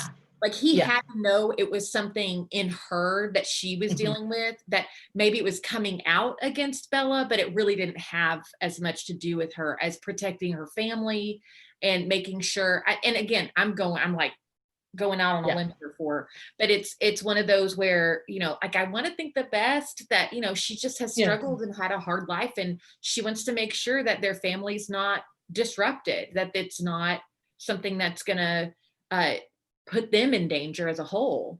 Well, and Kelly, on that point, I think too, if you kind of go off of that, if Edward was that worried, why would he then not have gone to Carlisle and been like, so do we all need to just go ahead and leave? Or like, can you tell Emmett and Rose, like, they need to go and like figure some things out for a few years, so like I can figure this out for me? I don't think it was necessarily vindictive. I don't know, because I felt like maybe I misread it, but I felt like she was looking at her through Edward's eyes. I thought she was even worse than I originally thought she was. Me too. Okay. No, I'm totally but with there's you. parts of that, but then it goes to like the little flip side that I have, is that once you get to the chapter that's Mind Over Matter, where we get why Emmett was changed.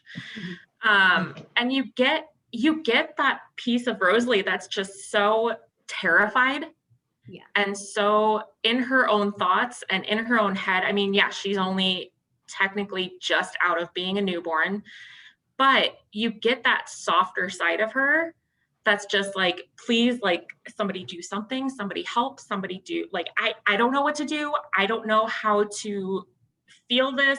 And I get that part of that. Yes, as we learn in Eclipse, part of that is because of her friend Vera and baby Henry. But at the same time, like, you don't get that soft side. I mean, she goes on rants calling Edward an idiot and a lunatic and all of these different names. But then in this, you get that soft side where it's just, I don't know what I'm doing. And I think for me, that kind of pulls in a lot more to other stuff that she does. You know that there's that little piece of soft side to her where you're just like, oh, but I feel for her. And I like, how do you handle that as anybody else in the family at this point? And then there's also the point where, you know, when the boys are off hunting, the, you know, tracker and everything, where Edward calls and her first fear is, oh shit, something happened to Emmett. Like, we've done all of this, and now the only person that I truly feel like I can rely on is gone. So we get those little soft sides of her where she's not so harsh and she's worried about other things. And yeah, I feel like there has to be something even further behind her that plays into why it's such a like hard thing for her to comprehend that now there's a human involved. Why? A couple of things in the chat. Molly points out that there has to be a different side. Tabby vanished and came back. There has to be a different side to Rosalie. It's just that Stephanie chose not to write it. Mhm. But I feel like Rosalie also had the opportunity to tell her own story in Eclipse. And we don't get that from all the characters. So in her own words, she got to tell her backstory. And even from like the beginning of that story, it starts with, I mean, it's not a happy story. We know it's not a happy story. Mhm. But there's always, you know, with all the time that's passed, you go, yeah, we never get to hear Esme tell her story. Esme had a shitty situation too, but she's been able to also embrace the life that she's in and be able to find love and be loving and all of that after decades. Whereas like and the idea that, I know there's some thoughts about like, oh, they don't change. I'm like, but they talk quite a bit about changes that they've gone through and that that they've gone through over the years. So the idea that she is still so angry and so bitter, even though we've heard her story, the idea that we're projecting that there's something else going on. I mean, at this point, like, I feel like we've seen so much of Rosalie. And at the end of the day, this is what Stephanie put on the paper. And this is what the character is. And she's not happy. And she's nasty. And she may love her family. I'm not discounting that. But she's not a great person. But again, Stephanie straight up said Rosalie is the bane of Edward's existence.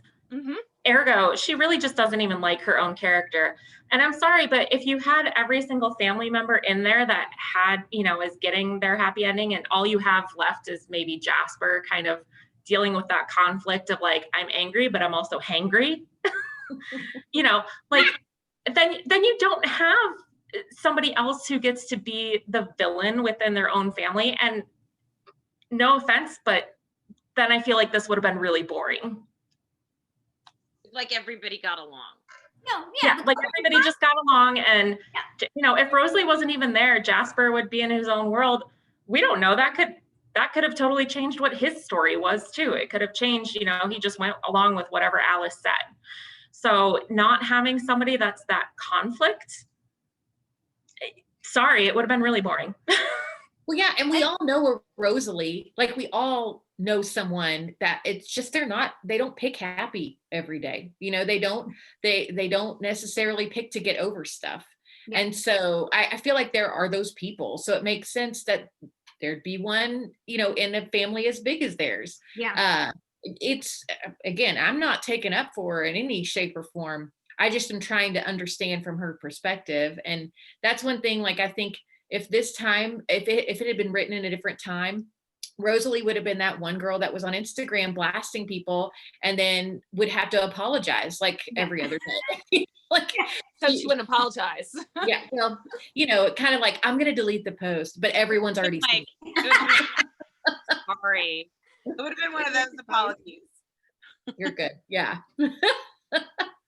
All right. So going from the most like contentious of the Cullens to the heart of the Cullens, we're gonna go to Esme, and I have the honor of talking about Esme, and I know that Amy's gonna correct me halfway, like all the way through this, but I'm gonna start with, because she's the one that I feel like we know the least about Esme, even after this book. And so if you haven't read the Twilight Saga guide, then you probably didn't know her full backstory or the personal correspondence on the lexicon. That we get it on, I'm going to start with on page 135. I'm going to start with some of the connections between her story and some of the other stories, because I know that it kind of crosses over into Carlisle. Carlisle was alone for so freaking long. Even Esme says that Edward's been alone for so long, but Carlisle was alone for much longer than Edward was. And then Esme comes along and she was in love with him, or she was dazzled by Carlisle, who he was oblivious, very similar to Edward being oblivious to the effect that he had on Bella. But Esme was dazzled by Carlisle. And then years later, when she is transformed into a vampire and she wakes up and she sees this man that has been like in her dreams all of these years, she's able to accept her vampire state very quickly, much the same way that Emmett can accept his vampire state because he woke up and saw Rosalie. So there's some connections that I see between Esme's story and Rosalie, in that they both had abusive relationships. Esme's story and Bella, in that she was dazzled by a vampire as a human and fell in love. And then Esme and Emmett, in that they both woke up and was like, oh, I'm okay being a vampire because I get you. I'm not sure if there's like a question there, but she says to Edward in it's on page 148 when they're sitting at the piano, I think. She tells Edward she has to love you back. And I think the reason she says that is because she knows for a fact she went through it. Mm-hmm. She was the human that fell in love with a vampire and then got to love the vampire. And Bella has to love Edward back because Carlisle had to love her back. I'm not sure what my question is. Well, Any thoughts? I have a comment. I love that you connected her to Rosalie because we were just talking about it, but also because we see a healed female character coming out of a really hard thing. But I want to point out that Esme has everything she wanted. She has the husband, she's got the kids, she's got that whole scenario. And so maybe it is kind of a foreshadowing that we could see healing with Rosalie later, but it just is that she hasn't gotten to that place that Esme is already at. Yeah. Just a thought. That's interesting. Yeah, I mean, in a lot of ways, yes, Esme does have what she wants, but she still has the same yearning that Rosalie has, in that she wants a child with her partner, like an actual, baby together. I mean, that's something that's addressed later on in the books, is that, about the choices they're making. And Edward says, like, yeah, we're substitutes, but it's not the same for Esme or Rosalie as actually having a baby. Yeah. So there is something there that's still missing in her life. It's not totally perfect. And I think Esme is like this picture perfect nurturing, even though she's had this hardship. And that's not something that we see in Rosalie at all. So it's not to say that they are the same person, but it's kind of one of those things. Like, I don't think that I've ever, picked up on any negative trait from Esme, like, at all, reading through all of the books. Yeah, no. Mm-mm. No. And just as a mention, Savvy has texted us in the group chat that said her Wi-Fi is coming and going. So if she can pop back in, then she will definitely pop back in. More thoughts on that? And I didn't mean to interrupt. Anybody else? Okay, so then another thing that is similar to what we were just talking about. I'm wondering what makes the transformation so much easier for some people, other than, like, we know if they've been like just ever so slightly bitten, like we know that Carlisle just had like a little bit of a scrape, and Carlisle didn't, he just bit Edward the one time. So we know that transformation is terrible when it's so slow. Mm-hmm. But we also have Rosalie is just devastated by her transformation. We're not quite sure how Jasper truly felt. I mean, do we know how Jasper truly felt? I mean, like, honestly, I think it was more traumatizing after the fact for him because of him being like when he was killing the newborns and they were attacking him, he was getting scratched and bitten by them. So he has all the scars on his body. So I don't know that I've read anything about his actual transformation being difficult. It was more about the afterwards that was more difficult. And how Maria used him. But we know that Esme's, it was like, oh, and Emmett too. So do you think it honestly takes that instant, like, love at first sight kind of a thing that helps people get through the transformation? Or is there that some people are just more accommodating to the transformation? Because I find it really interesting how many people that they just have such a difficulty accepting it, and others are like, okay, this is my life now, and look at what That's interesting, Lori, because if you think about it from Alice's perspective too, her first vision when she wakes up is Jasper. Mm-hmm. So, I mean, also kind of like she knew while he wasn't there physically. That is a weird thing to think about, Lori. Like, because if you really think about waking up and knowing you were going to live for an eternity alone, drinking blood, you would be miserable. Like, you wouldn't, but to wake up and think, I'm not alone. Like, I don't have to do this by myself. That, I think it would make them the ultimate difference. At least, I mean, I know on a daily basis, like, knowing I'm not alone, like, that's a big deal. I mean, Emmett's pretty carefree, so I don't know if it would have mattered for him. That's a good point. I feel like personality probably has something to do with it too, right? Yeah.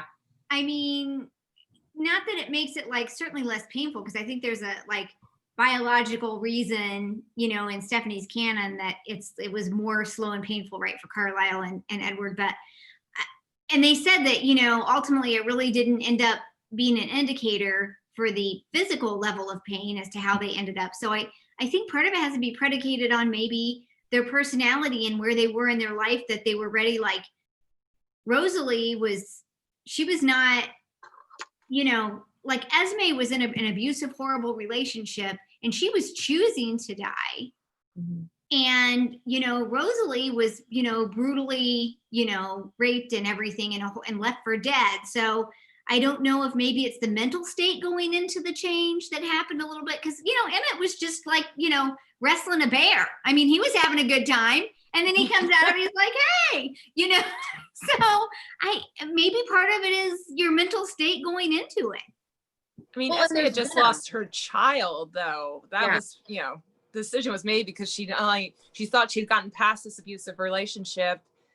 And then she was going to have, you know, one thing that she wanted. She was doing everything for her child, and then her child didn't make it.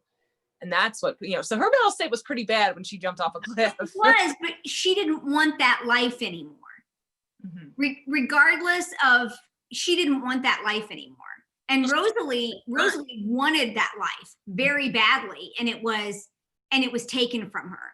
So my feeling, while Esme was going through, you know, to me personally, which would be the most unimaginable thing with losing a child, but she didn't want that life anymore. And I think maybe that's part of it. That's why I feel like Esme would be more willing to be like, no, everything was horrible. I don't want to be in that anymore. I think venom has to play a part, or it wouldn't be a thing.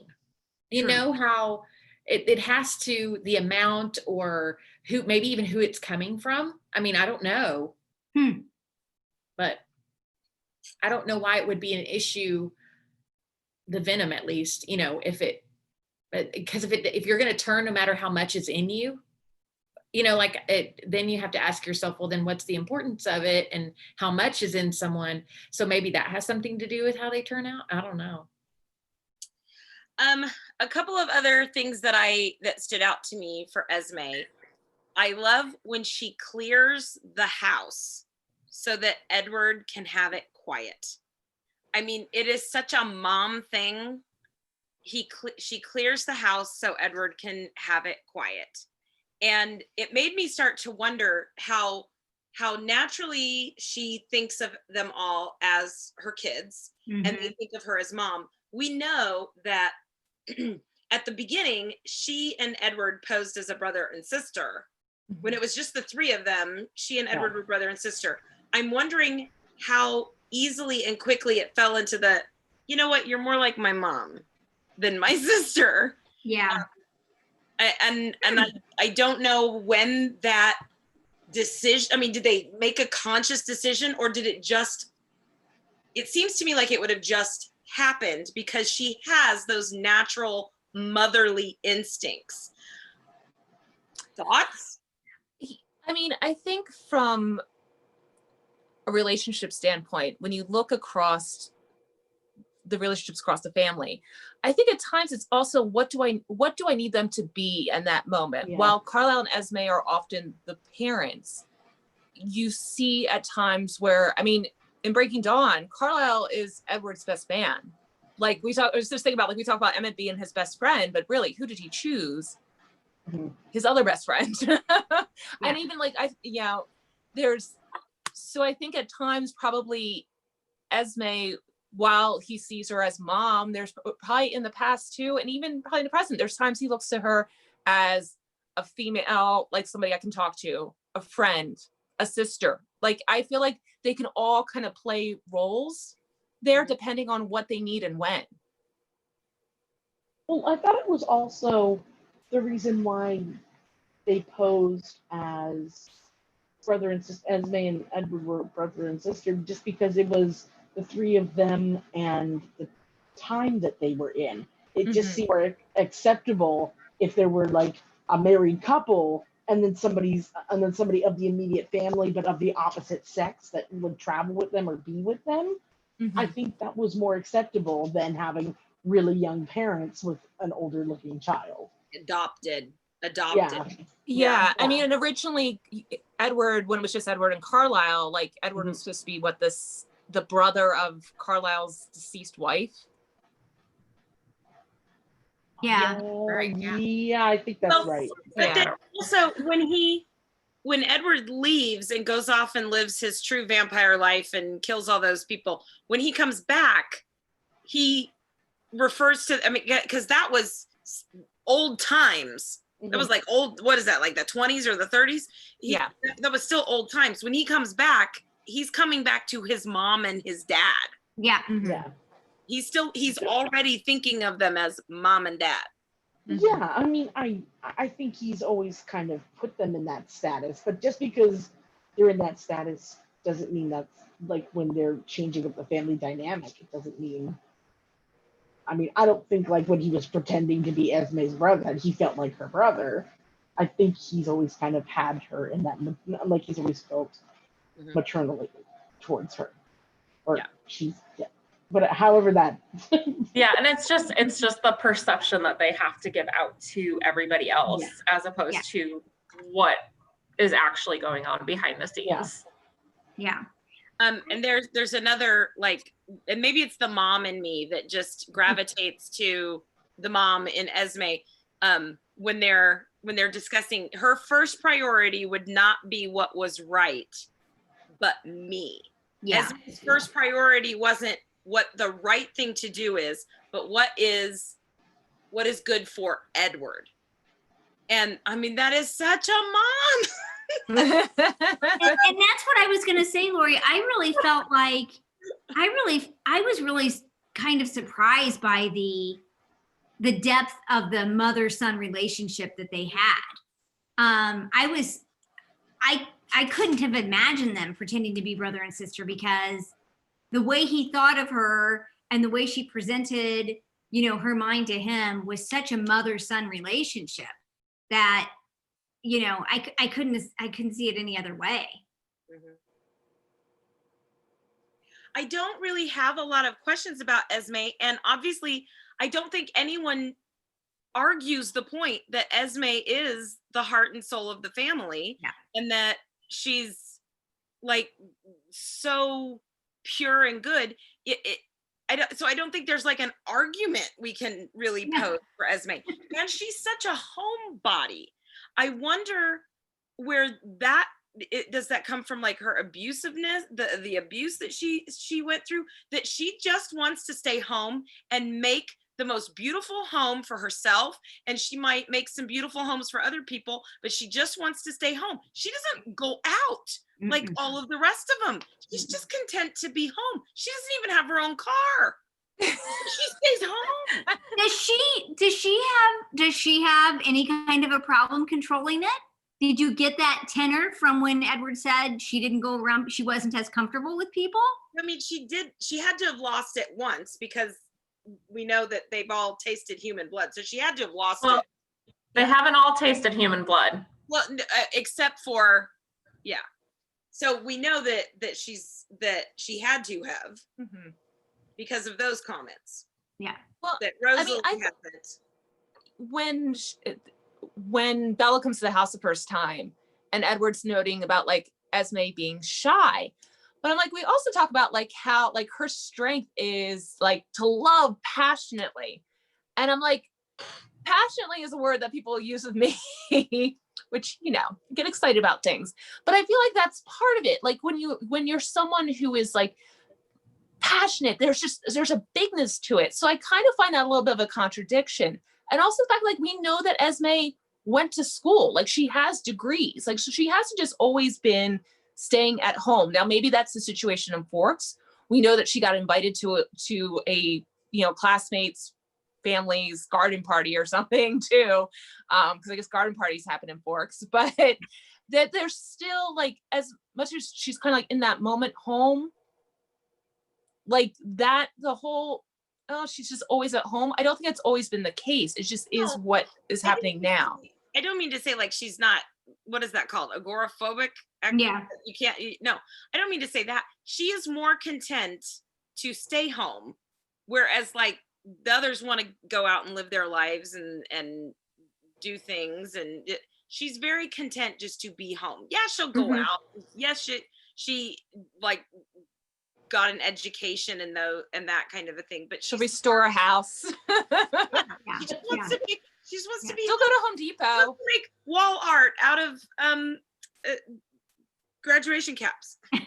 Well, and you guys are calling her the heart of the family, but I also think she's the glue. And usually it's the person that is the least outspoken and is the most attentive individually that is the glue for a family. We joke in our family all the time that I moved to Tennessee and they stopped getting together and we didn't know why. And then we realized, oh, wait a minute, we were the glue. Like we were the people that, and it wasn't because we were better friends or better siblings or better nieces or uncles or whatever. It was just because there was just something about those relationships. And I think Esme, she's very individually attentive to each family member. And it's true, she's the heart, but I think she's also the glue, especially when you have some of that tension between family members. She knows how to make each of them feel special and important and a part of the family so that they stay, Yeah.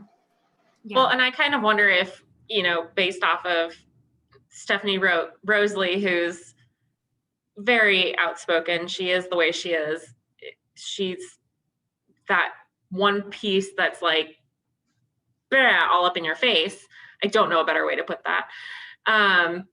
Then you have Esme, who's, even though they had that similar backstory, that similar background as to part of the reason why they were transformed, she's the complete opposite in every other way. Yeah. Where she's just so caring and so it's not an overbearing sense of caring either. It's just like, I am here for everybody and whatever happens, happens. And I love what's happening. And I just want my family to be happy, where Rosalie just doesn't get it. Well, you kind of have the same going for Emmett and Jasper, like one is feeling everything and one is like, feelings, what are feelings? Feelings.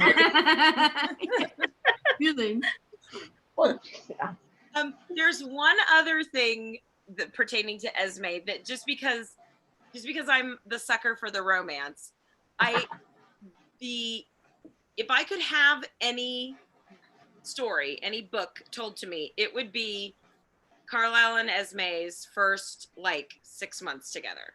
That's what I want. And Edward says there's a line. Where is the line about the awkward moments?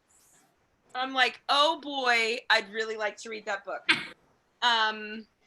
Yes. Why? It's I'm gonna on be page 136. On 136, there when he's talking about Esme waking up and being in love with Carlisle, and Carlisle doesn't get it and whatever.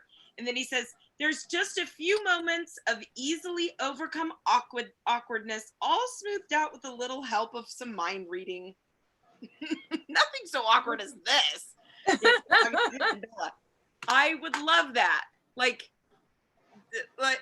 they're in the house together, and I'm writing fan fiction in my head. They're in the house together. Esme watches Carlisle and is like, oh, and Carlisle's like, why is she watching me? You know, and Edward's like, because she's in love with you. Yeah. Okay. Well, I've written the fan fiction, so.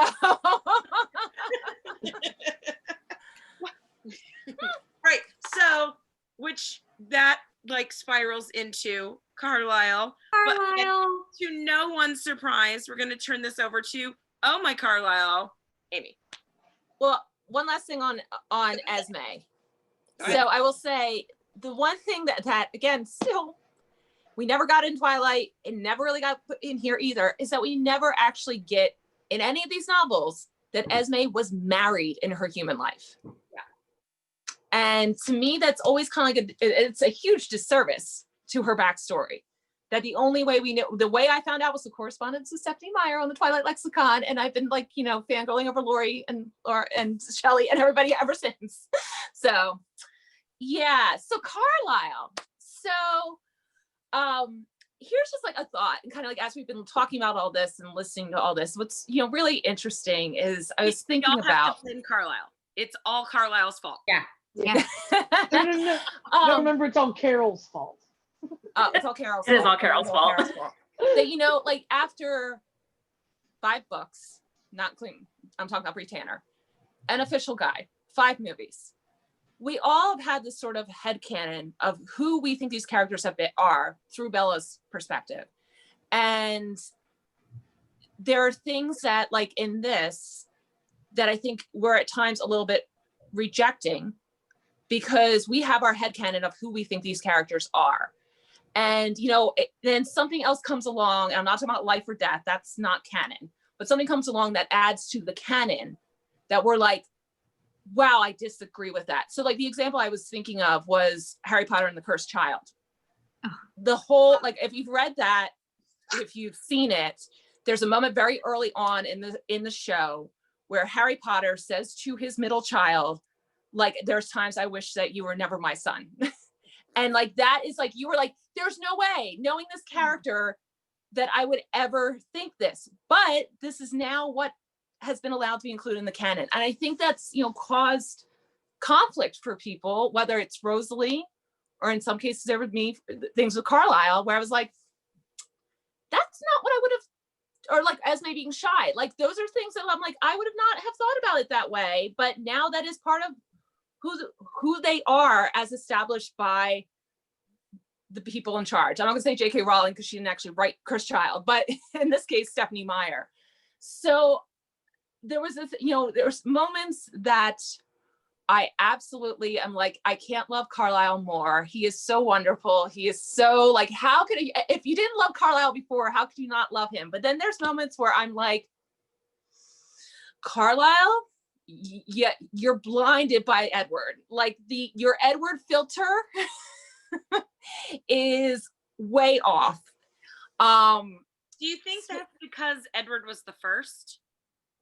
I think that's part of it, but also I think it's, part of it is just he's so at times forgiving of him in ways that I agree. Like there was a moment, Mel, when they are at, when they're having the conversation around the table, and he brings up Rochester, and as like being like, I let you go then. And I'm like, that was an awful long time ago. And like, how many of these guys have like killed people since then? And you're going to bring that up with Rosalie? I didn't think that was fair of Carlisle. I didn't think that when Edward comes back to him after Port Angeles, and he's like sort of conflicted of like, I really want to murder this guy, poor Lanny, I want to murder him. And Carlisle's reaction, but he's like, but I didn't murder him. But Carlisle's reaction is, oh, I'm so proud of you. Bella's such a good influence that you didn't go back and murder that man that didn't do anything to Bella. Because really, he's precogging him. He's like, I know that he like wanted to do something to Bella, so therefore I want to murder him. And oh, I want to murder Mike Newton too, every single day. So there's, and wait a minute, Lanny was a serial rapist and I believe a murderer. I mean, he didn't do it to Bella, but he had done it. Yeah, he was, but Edward didn't know that. Yeah, he did. Yeah, he did. He only read his thoughts beforehand. He didn't know exactly what he was before that. He didn't know his past. When he went back to Carlisle, he did, because Lanny kept thinking of all of his victims. He thought of Bella, and then he kept remembering all of his successful quests. Yeah. That's why they went back and got him. Yep. And that's how they got him, because Edward knew about all of those. He kept showing him over and over again. He was reliving them. When he went to the bar, he was reliving all of those women he had killed and raped. So I'm sorry, I had to step in for Edward for a second. No, I mean, I'm not saying that Lanny did not deserve to, well, I don't know. Again, Edward wanted to go to Texas because of the death penalty. But the idea, though, that him going to Carlisle with this sort of like conflict of like, I want to murder this dude, not like I want to put him in jail, but I want to murder him, and I'm trying not to do that. And Carlisle's response is, oh, she's so good for you that you're not going to murder, I'll help you out. Like, to me, as opposed to like, okay, it's like good that you didn't murder, like we can figure this out another way. It's just that automatically going to like, I'm going to hug you. This is like, I'm proud of you for not doing this thing. We know that Edward is constantly wanting to be in that moment, he wants to be a vigilante. He's been a vigilante, and there's a lot of forgiveness for Edward about that. And I think that's much worse than like behavioral things when it comes to, Rosalie versus Edward, when we're talking about forgiveness. Well, I wonder if he shows the same kind of compassion for Jasper. I think so. I think he shows compassion for everybody, but it's just at times it's kind of almost unwarranted. Like, it's a good, you got through another day of school without killing a girl on her period. Yeah. If you think about it, yeah, like he is just so very forgiving and like, oh, she's just so great for you, where he's like, Rosalie, you had your moment to shine. Like, I let you kill some people. You're done. This is true. Not wrong. I can't imagine not only being a father figure to 4 vampire children, teenagers, but then also him, not necessarily that it is explained or written, but him being a vampire himself and having that thirst. So I mean, like, I again, not going to take up for him, because I don't know that I would be as forgiving myself, but it's one of those funny things where I can't imagine how you would write him differently to suit making everyone happy when he's in charge of making sure 4 bloodthirsty teenagers don't mass murder 5, don't murder a school full of teenagers. Like, it's just one of those things, like, I don't know how I would handle that. He'd have to handle it differently with each one. I think for the most part, he handles it with incredible grace. Yeah. It's just these moments with Edward that I'm like kind of questioning him, and I'm being sort of blinded by, the love for Edward, being able to forgive him over anybody else.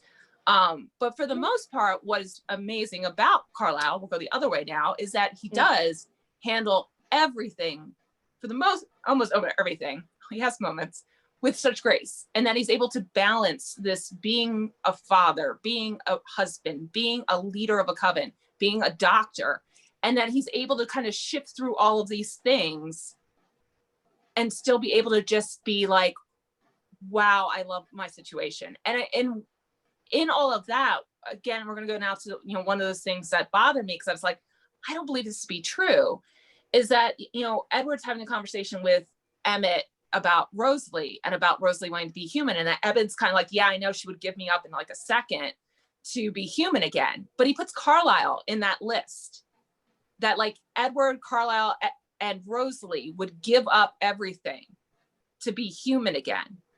And I don't believe that to be true of Carlisle. Like at this moment, like he has a wife he loves. He's waited so long for this, you know, the situation that he has. He has his family that he loves. He loves his work. And so I found it really interesting, the choice to peg him among the group that would give up everything to be human again. I think I took that to mean because of Carlisle's crazy religious upbringing, right? That he's, you know, he does not know about whether he's damned or not. And I kind of took that to mean if he could have changed it and not become a vampire. I guess I didn't read it exactly being like he would give it all up now to be human again, as much as I just thought, well, for Carlisle, it'd probably be that he never became one because that was such a, you know, a horrible thing for him, maybe. But I guess I took it the way I did because it starts with the comparison, talking from Emmett's perspective of like, yeah, I know Rose would like drop me in a second to be a human again. Yeah. You were trying to jump in for a while. What were you trying to say, Savvy? We're off on a different part of the subject now. I was going. Sorry, Savvy. No, please. I again when you were talking about Carlisle being so forgiving towards Edward, but towards others not so much. Again, I think it's the situation. It's the direction of the situation. Like when Edward comes to Carlisle, he's saying, "Help me." Like I have this. Like I want to go do this, but I don't want to at the same time. Help me. I don't know what to do. Whereas when Rosalie was sitting there talking about killing Bella, she's like, "Let's just go do this," and she had intent to do it, and Carlisle saying, "Hey, you know what? You've had this before. You've done this situation before, and we're not doing that again." So it's more of one's reaching out and asking for help, and one of them is trying to kind of manipulate and get something that they want. So I saw it more that way. I do think Carlisle is kind of like every once in a while, kind of like bowing down to the altar of Edward every once in a while, which is weird, I think. But I also see it from the standpoint of Carlisle also has a very medical or scientific mind. So a lot of times what Edward is doing is kind of going against what kind of the nature of vampires are and what he's seen Edward do for a long time. So I think it's more of a like, oh, what's going on with this? Or why is this happening? Or, oh, this is really interesting because you would have done this before this. So I saw it that way instead of more of just, oh, Edward can do no wrong. Well, and I'm curious, Lori, when you brought up the parallels, I'm curious if Carlisle kind of sees himself and Edward with what's going on with Bella and maybe trying that idea of forgiving, you know, again, I agree with you guys, but maybe in this situation in particular, it was more along the lines of trying to support him to get to where Carlisle is, you know, like he wants that for Edward and he knows it's possible. Yeah. I think I did the math. He was alone for like 250 years before poor baby comes along. And so, Edward, with your like 90 years, oh, that ain't nothing, honey. And you're 90 years with people who love you. Yes. Yeah. 90 years with people, you're living a good life. Carlisle was alone. It was like 250 years before he got Esme, but it's like 220 years before he got Edward. That's a long time. Mm-hmm. Not that far apart. No, I know. I was just picking numbers. But I guess actually the question I originally wrote down was, does Carlisle give Edward too much credit? That was like the original kind of intention there. Might not have come out that way, but. Yes. Yeah. We all do. We all do. True. Some other things I thought were really, interesting. The whole, when they get to the hospital in Arizona, and the fact that like Carlisle's willing to reach out to somebody he hasn't, like, I always thought they kind of moved on and like disappeared and would never interact with whatever happened in their past again. So the fact that like he ends up catching up with this doctor, he knows where this doctor is, what hospital, and that he's willing to kind of put himself out there in front of him, even though he hasn't seen him in 14 years. To me, that was really surprising, because I just kind of felt like they kind of ended relationships when they moved on to different places. Well, Yeah. and imagine if they were in a place long enough for them all to live, you know, go through their cycle, because Carlisle can maybe pass for 40, maybe. So if it's been 14, 15 years, Carlisle does not look like 55, 60. That's what he would. So I wondered about that. I was like, how'd they pull that off? He's like plastic. He must be playing with plastic surgery. Surgeon, yeah. Wow, what a plastic surgeon. Yeah. Or Alice is messing with makeup. But yeah, I mean, I just found that because again, like you kind of the headcanon is like, oh, they must just move on and leave whatever behind. And so to reconnect with a human from their past, I found that to be fascinating and would love to know more about that. That ever happens, or was this an exception? Yeah, I was gonna say, I don't remember in the original books it being like that they were super secretive. Like you said, it was headcanon, you know, but in the movies, I feel like they made it more of an issue that they had to move on, you know, every so often than in the books. Yeah. Yeah. And then, I mean, we talked a little bit about the backstory of Esme and Carlisle, but also the kind of these other glimpses into the early years of his relationship with Edward, his relationship with Esme, you know, even just kind of going into like Edward seeing Carlisle sparkle in the sun for the first time and what that was like for him, or when Edward comes back as the prodigal son, or the Christmas tree story, or Siobhan and Maggie, or Carlisle and Billy Black, and hearing about that conversation, like these things that this is the stuff that I wanted to see more of these glimpses into what happened in the past. And some of the things left us kind of, there were moments too that I felt like we were also left hanging.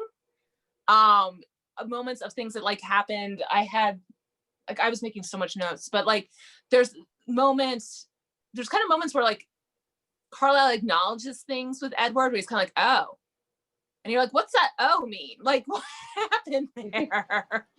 But yeah, I mean, just seeing sort of that from the very beginning, that Carlisle like knew even before he turned Edward, like how much he cared for him and how much he meant to him. And then like, even when it was just the two of them, before Carlisle knew what romantic love was, how much he cared about Edward and wanted him to be happy and saw him as family, that I just think is beautiful. And I mean, the whole like Christmas tree thing, I know people are like, he's just like, it's the first time that they can like, he said in 250 years that he's probably celebrated Christmas. He's probably worked like every Christmas so everybody else can enjoy it. And like, here he is with like celebrating with someone. And then, you know, 2 years later, he's going to have Esme to celebrate it with too. Like, how amazing is that? And that he appreciates so much all that he has. And that's just that part of like him giving stuff up. Like, I don't think he would. So do you think, speaking of when he transformed Edward, do you think that her mother knew that there was something supernatural about Carlisle, or his mother knew that there was something supernatural about Carlisle?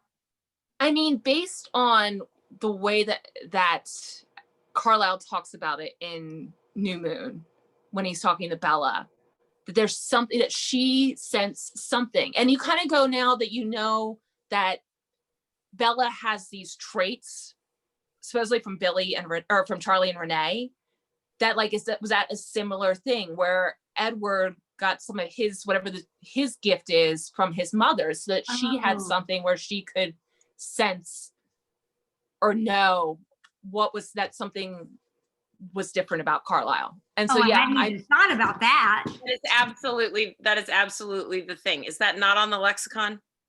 Because I know I had that conversation with Stephanie, that Edward's mother was even more intuitive than Edward was. Oh, okay. Okay. Thank you, Lori. I guess I need to read our website. And she knew that there was something different and special, and that Carlisle had the power to save her son.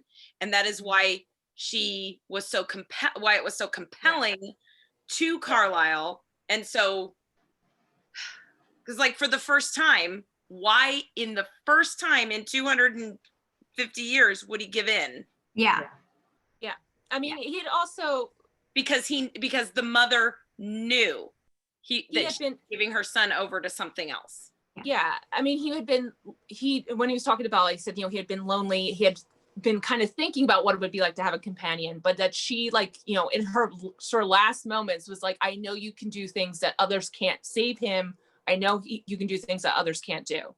And that, like, how, like, I mean, Carlisle's almost like shaken telling Bella the story in New Moon. Yeah. So yeah, no, I totally believe that she knew. And then once he knew already how much he was somehow emotionally attached to Edward, and it only just grew from there. So it makes me happy. I have always I mean so like the two stories that I've always wanted is the first time Carlisle and Edward figure out that Edward is answering thoughts and not language. Yeah. I would love to see that and be like, I didn't say anything. Yes, you did. I heard you, plain as day. Where, Edward, I didn't say anything. What do you mean you didn't say anything? You just said something. No, I didn't. I would love to see them figure, and then also the Esme and Carlisle thing, and Edward there being like, guys, she loves you. Come on, let's get this on. Let's go. Now, would that story between Carlisle and Esme be like from Edward's perspective, or whose perspective would you write that from? Because I wouldn't want to hear that from Edward's perspective. Me neither. That's his I wrote like it from mom and Esme's dad. perspective. So Yeah, I wouldn't it want. said, in writing it though, some of the I have that same stuff I had happening. I started writing it like 10 years ago. So and we didn't know. A couple other things I noted, Carlisle drugging a lady on the side of the road in Arizona. Yeah. You in that moment, I was like, well, it's a matter at that point of like saving, making sure that Bella lives so Edward lives. So he And then he did put it her gently. under the overpass. Well, she wasn't in the accident then, so Yeah, he wanted to make sure that she was safe. So here, drug you, put you over here, you'll be fine. you'll be fine. You'll wake up. She'll just lay out in the hot Arizona sun for a little bit. Yeah. Get a good base tan. I found it curious, the whole idea that Carlisle makes them attend the funerals of their victims, because I guess in my mind, based on what we've known, is that like when they talk about like how is in the guide, I don't know, I'm running things together about like pretty much they can like lift a tree and make a body disappear. Like I would think if you drained a body of its blood, you weren't necessarily they're gonna end up with a funeral. I would think that they make bodies disappear, not that they would, one, get them back to their family, because that would seem very suspicious for a drained human. And two, then be like, who are these weird people that walked into my sister's funeral? I found that very bizarre. I think they cover it up. Yep. I think they make it look like an accident. Yeah, they make it look like a bear attacked them or something happened, so that I sincerely doubt any of them are open caskets. But I think his compassion for human life makes them acknowledge what they've done.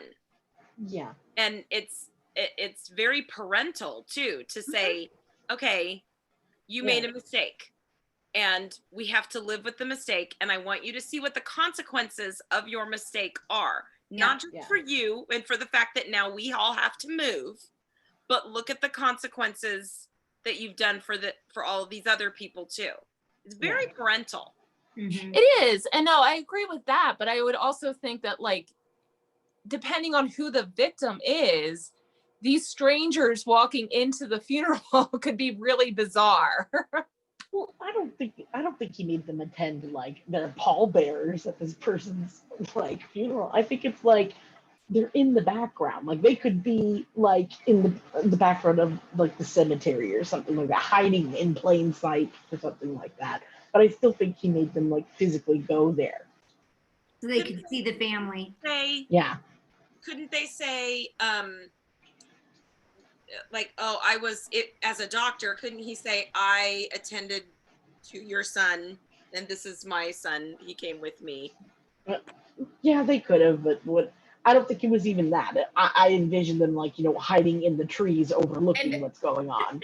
I'll be honest, being at a funeral as a family member, I'm not paying attention to anyone I don't know. I'm paying attention to my family. And so it's one of those things I think you could get away with it. Cause I mean, I've at a funeral in my family not looked around and said, I wonder where they're from. Like you're grieving, Yeah. No, I like Savvy's idea though, that they're in the trees. Yeah, like, I'd like to know. I don't think they're in spider monkey mode. I don't would think they were like to know, actually. based on that, did he make Rosalie attend the funeral? No. Because she didn't drink their blood. No, I don't think he would make her attend that because those guys deserve to die. Right. And they raped her. Yeah. Why would she you was ever make someone be in the presence of their rapist any longer than what they need to be. Yeah. So I don't think he made her attend those. That was like legit. That's why he was like, yeah, you can go do that. Go have fun, quote unquote. Maybe that's why she is the way she is. Someone in the chat said that they were talking about the Lonnie situation, that going and hunting him down read like fan fiction, and I was like, wrote it. Rosalie went with Edward and tracked down those guys because she didn't like rapists.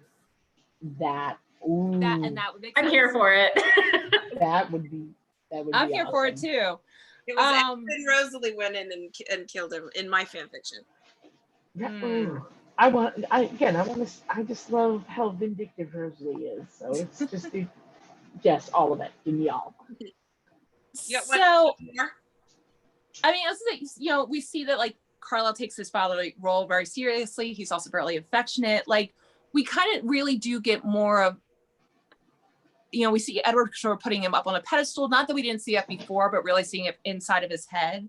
But also seeing these other moments of sort of like Carlisle being flawed too, but also so many more moments of like, wow, he really is sort of pure in his thoughts and how he feels about everybody. So I was my question, for everyone who maybe, I mean, we know I'm obsessed with Carlisle. I'm wearing him on my t-shirt, but I'm like his costume sitting right there. But for the group, I mean, were there things did Midnight Sun change your perspective on Carlisle at all? I think it only made me question why he finds Edward to be the prodigal son. I do question that line that Esme says, like, oh, you're the best of us. Yes. Yeah. Like, really? Better than No. Carlisle? No. But Edward at one point acknowledges that Carlisle is the best of them. And I'm like, yes, that is true. I'm like, because Edward is not. That? What a really? Because she's a mom. That's why. Yeah, no, I was mad at that line. I was like, Esme, he's not. No, and I feel like that Carlisle, his life is dedicated to atoning for the fact that he's a vampire. Like he's saving lives every day. So yeah, I totally agree with Edward on that one. That my perspective changed a little bit on not necessarily on Carlisle, but the fact of how much they do admire him.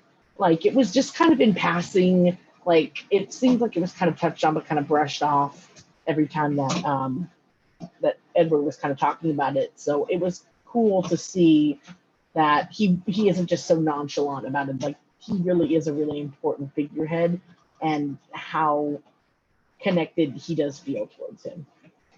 Yeah, there were moments where I felt like, Edward thinks of Carlisle in a way to ground him.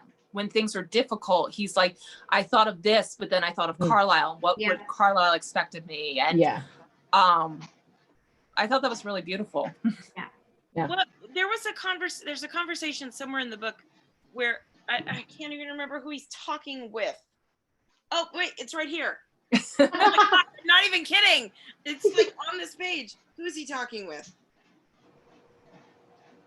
Is he talking with Rosalie? No, he's talking with Esme. Oh. Okay. Oh. And says, I'm on page 289. It's when they like cleared the house. And she says she thinks she causes you pain, and Edward says, I caused my own pain. It's not her fault. And she thinks it's not your fault either. And he says, I am what I am. And that's not your fault. And he says, you blame Carlisle? And she says, no, do you? And so the idea that any of them at any point, they don't blame Carlisle, even though he's the one that transformed all of them, they don't blame Carlisle for any of the problem. I think that speaks so highly to where they place him that, like, Rosalie doesn't even really blame Carlisle. I was gonna say no. Rosalie doesn't even blame him. That's just where they are in life. It's not Carlisle's fault that vampires exist. Yeah. But he did the best that he could, and now they have to deal with it. So during the vote at the end of New Moon, I always wondered how much it hurt Carlisle when Rosalie says, I wish I would have had somebody to say no for me. Yeah. Because I thought that was a slap in Carlisle's face. You know. I don't necessarily think that that's the case, because she's, you know, she doesn't blame him for it, but she also wishes there would have been, you know, had Vera been there for all intents and purposes, like, could Vera have made that choice and been like, just let my friend die? Yeah.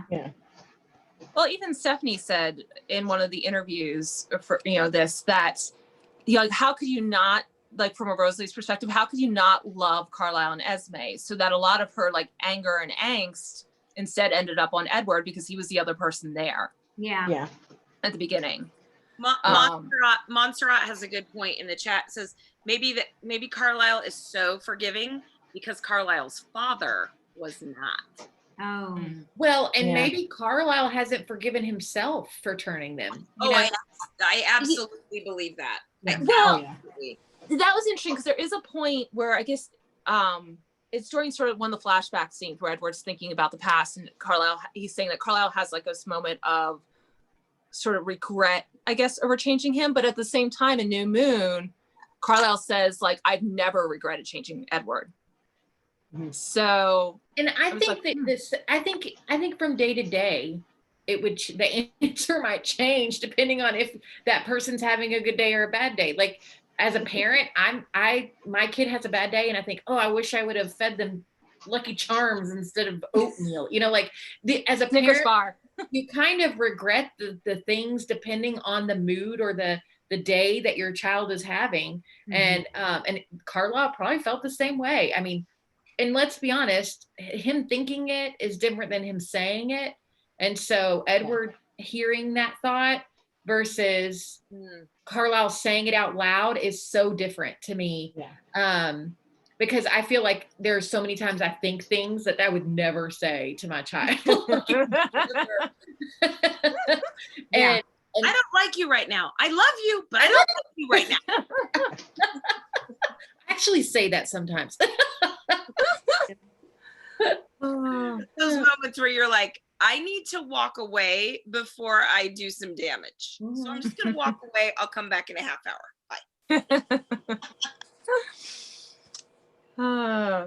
Is there any other Cullen stuff that we want to talk about from Midnight Sun? Anything that we missed? I think we covered quite a bit of territory. I'm waiting to see if anybody in the chat wants to chime in. If there's anything that we missed. Did anybody else find them restacking their preferences? Because I know I did. Yes. Oh, Emmett jumped up there. Emmett went from just the big thug guy. Rosalie went on to my list. Like, I just didn't consider her most of the time, but now Rosalie is on my list. I defended Rosalie for I feel like I defended her a long time, and this to me made her not defendable. anymore. She fell down my list. Well, like I said, it was either you were gonna end up hating her more, or I've seen both sides of it, that she fell to the bottom of their list or fell even further and aren't even ranked in the Cullens, and they would rather have somebody else in the family. Carol.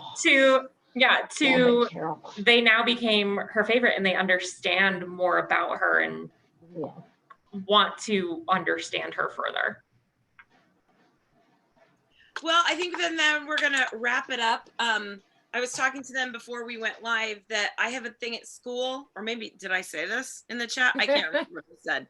I have a thing at school next Thursday, so we can't meet next Thursday because I will get home like just as this is starting, and I'd probably rather have some food. Yes. So we can't do this next Thursday because I have school. Yes, school is full on face to face where we live, where Callie and I live.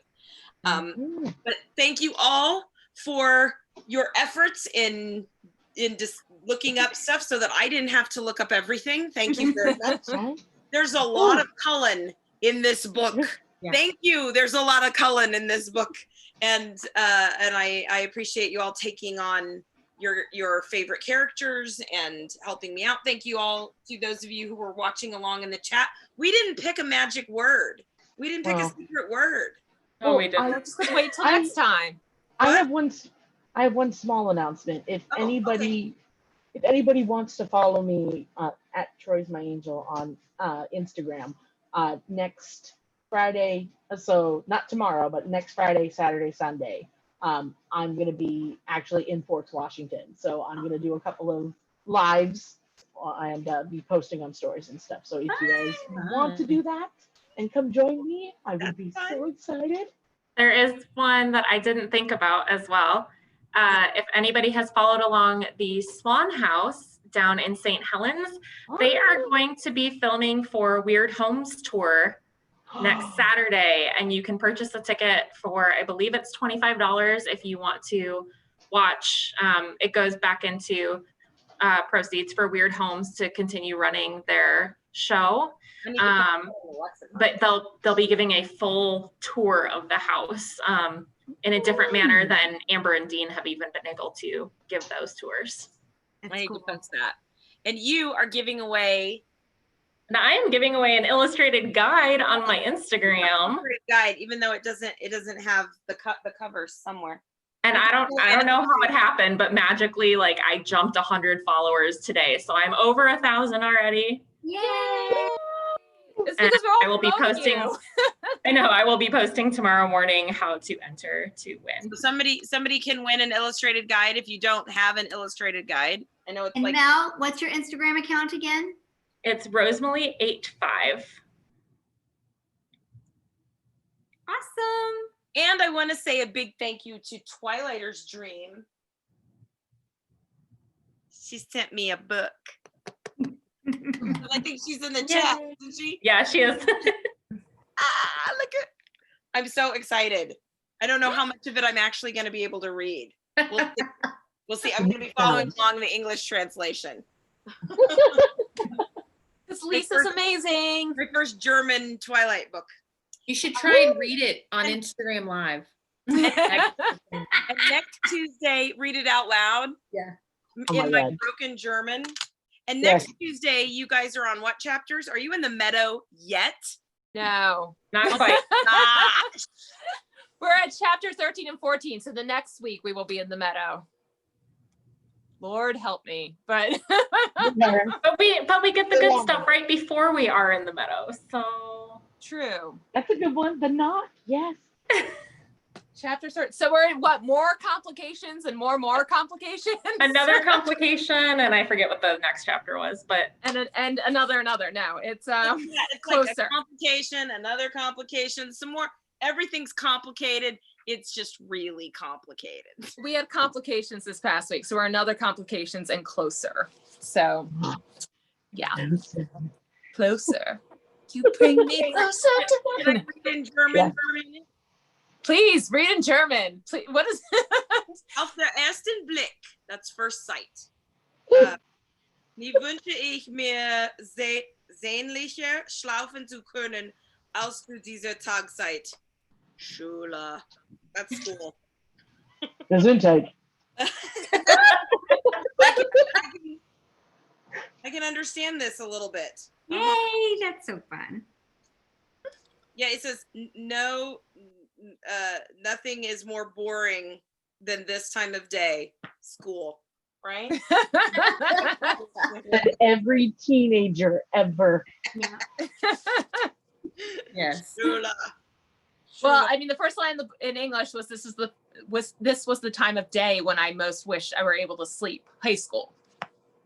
Uh, Well, schlafen. Yeah, I missed the word schlafen. oh, Good sleep, yeah.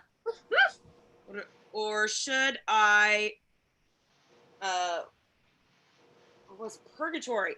See, I've never seen the word purgatory in German. I'm like, Feugenfeuer. What's Feugenfeuer? I don't know. Fire. Forever fire. Feugenfeuer. Yeah, it looks like fire. Yeah. See, you learn things all the time. okay. We're gonna sign off now. Everybody have a good weekend, and chime in and follow along for the complications. Check out your Mel's Illustrated guide giveaway. and next weekend Savvies and Forks. Oh. In a couple of weeks. Bye. Bye.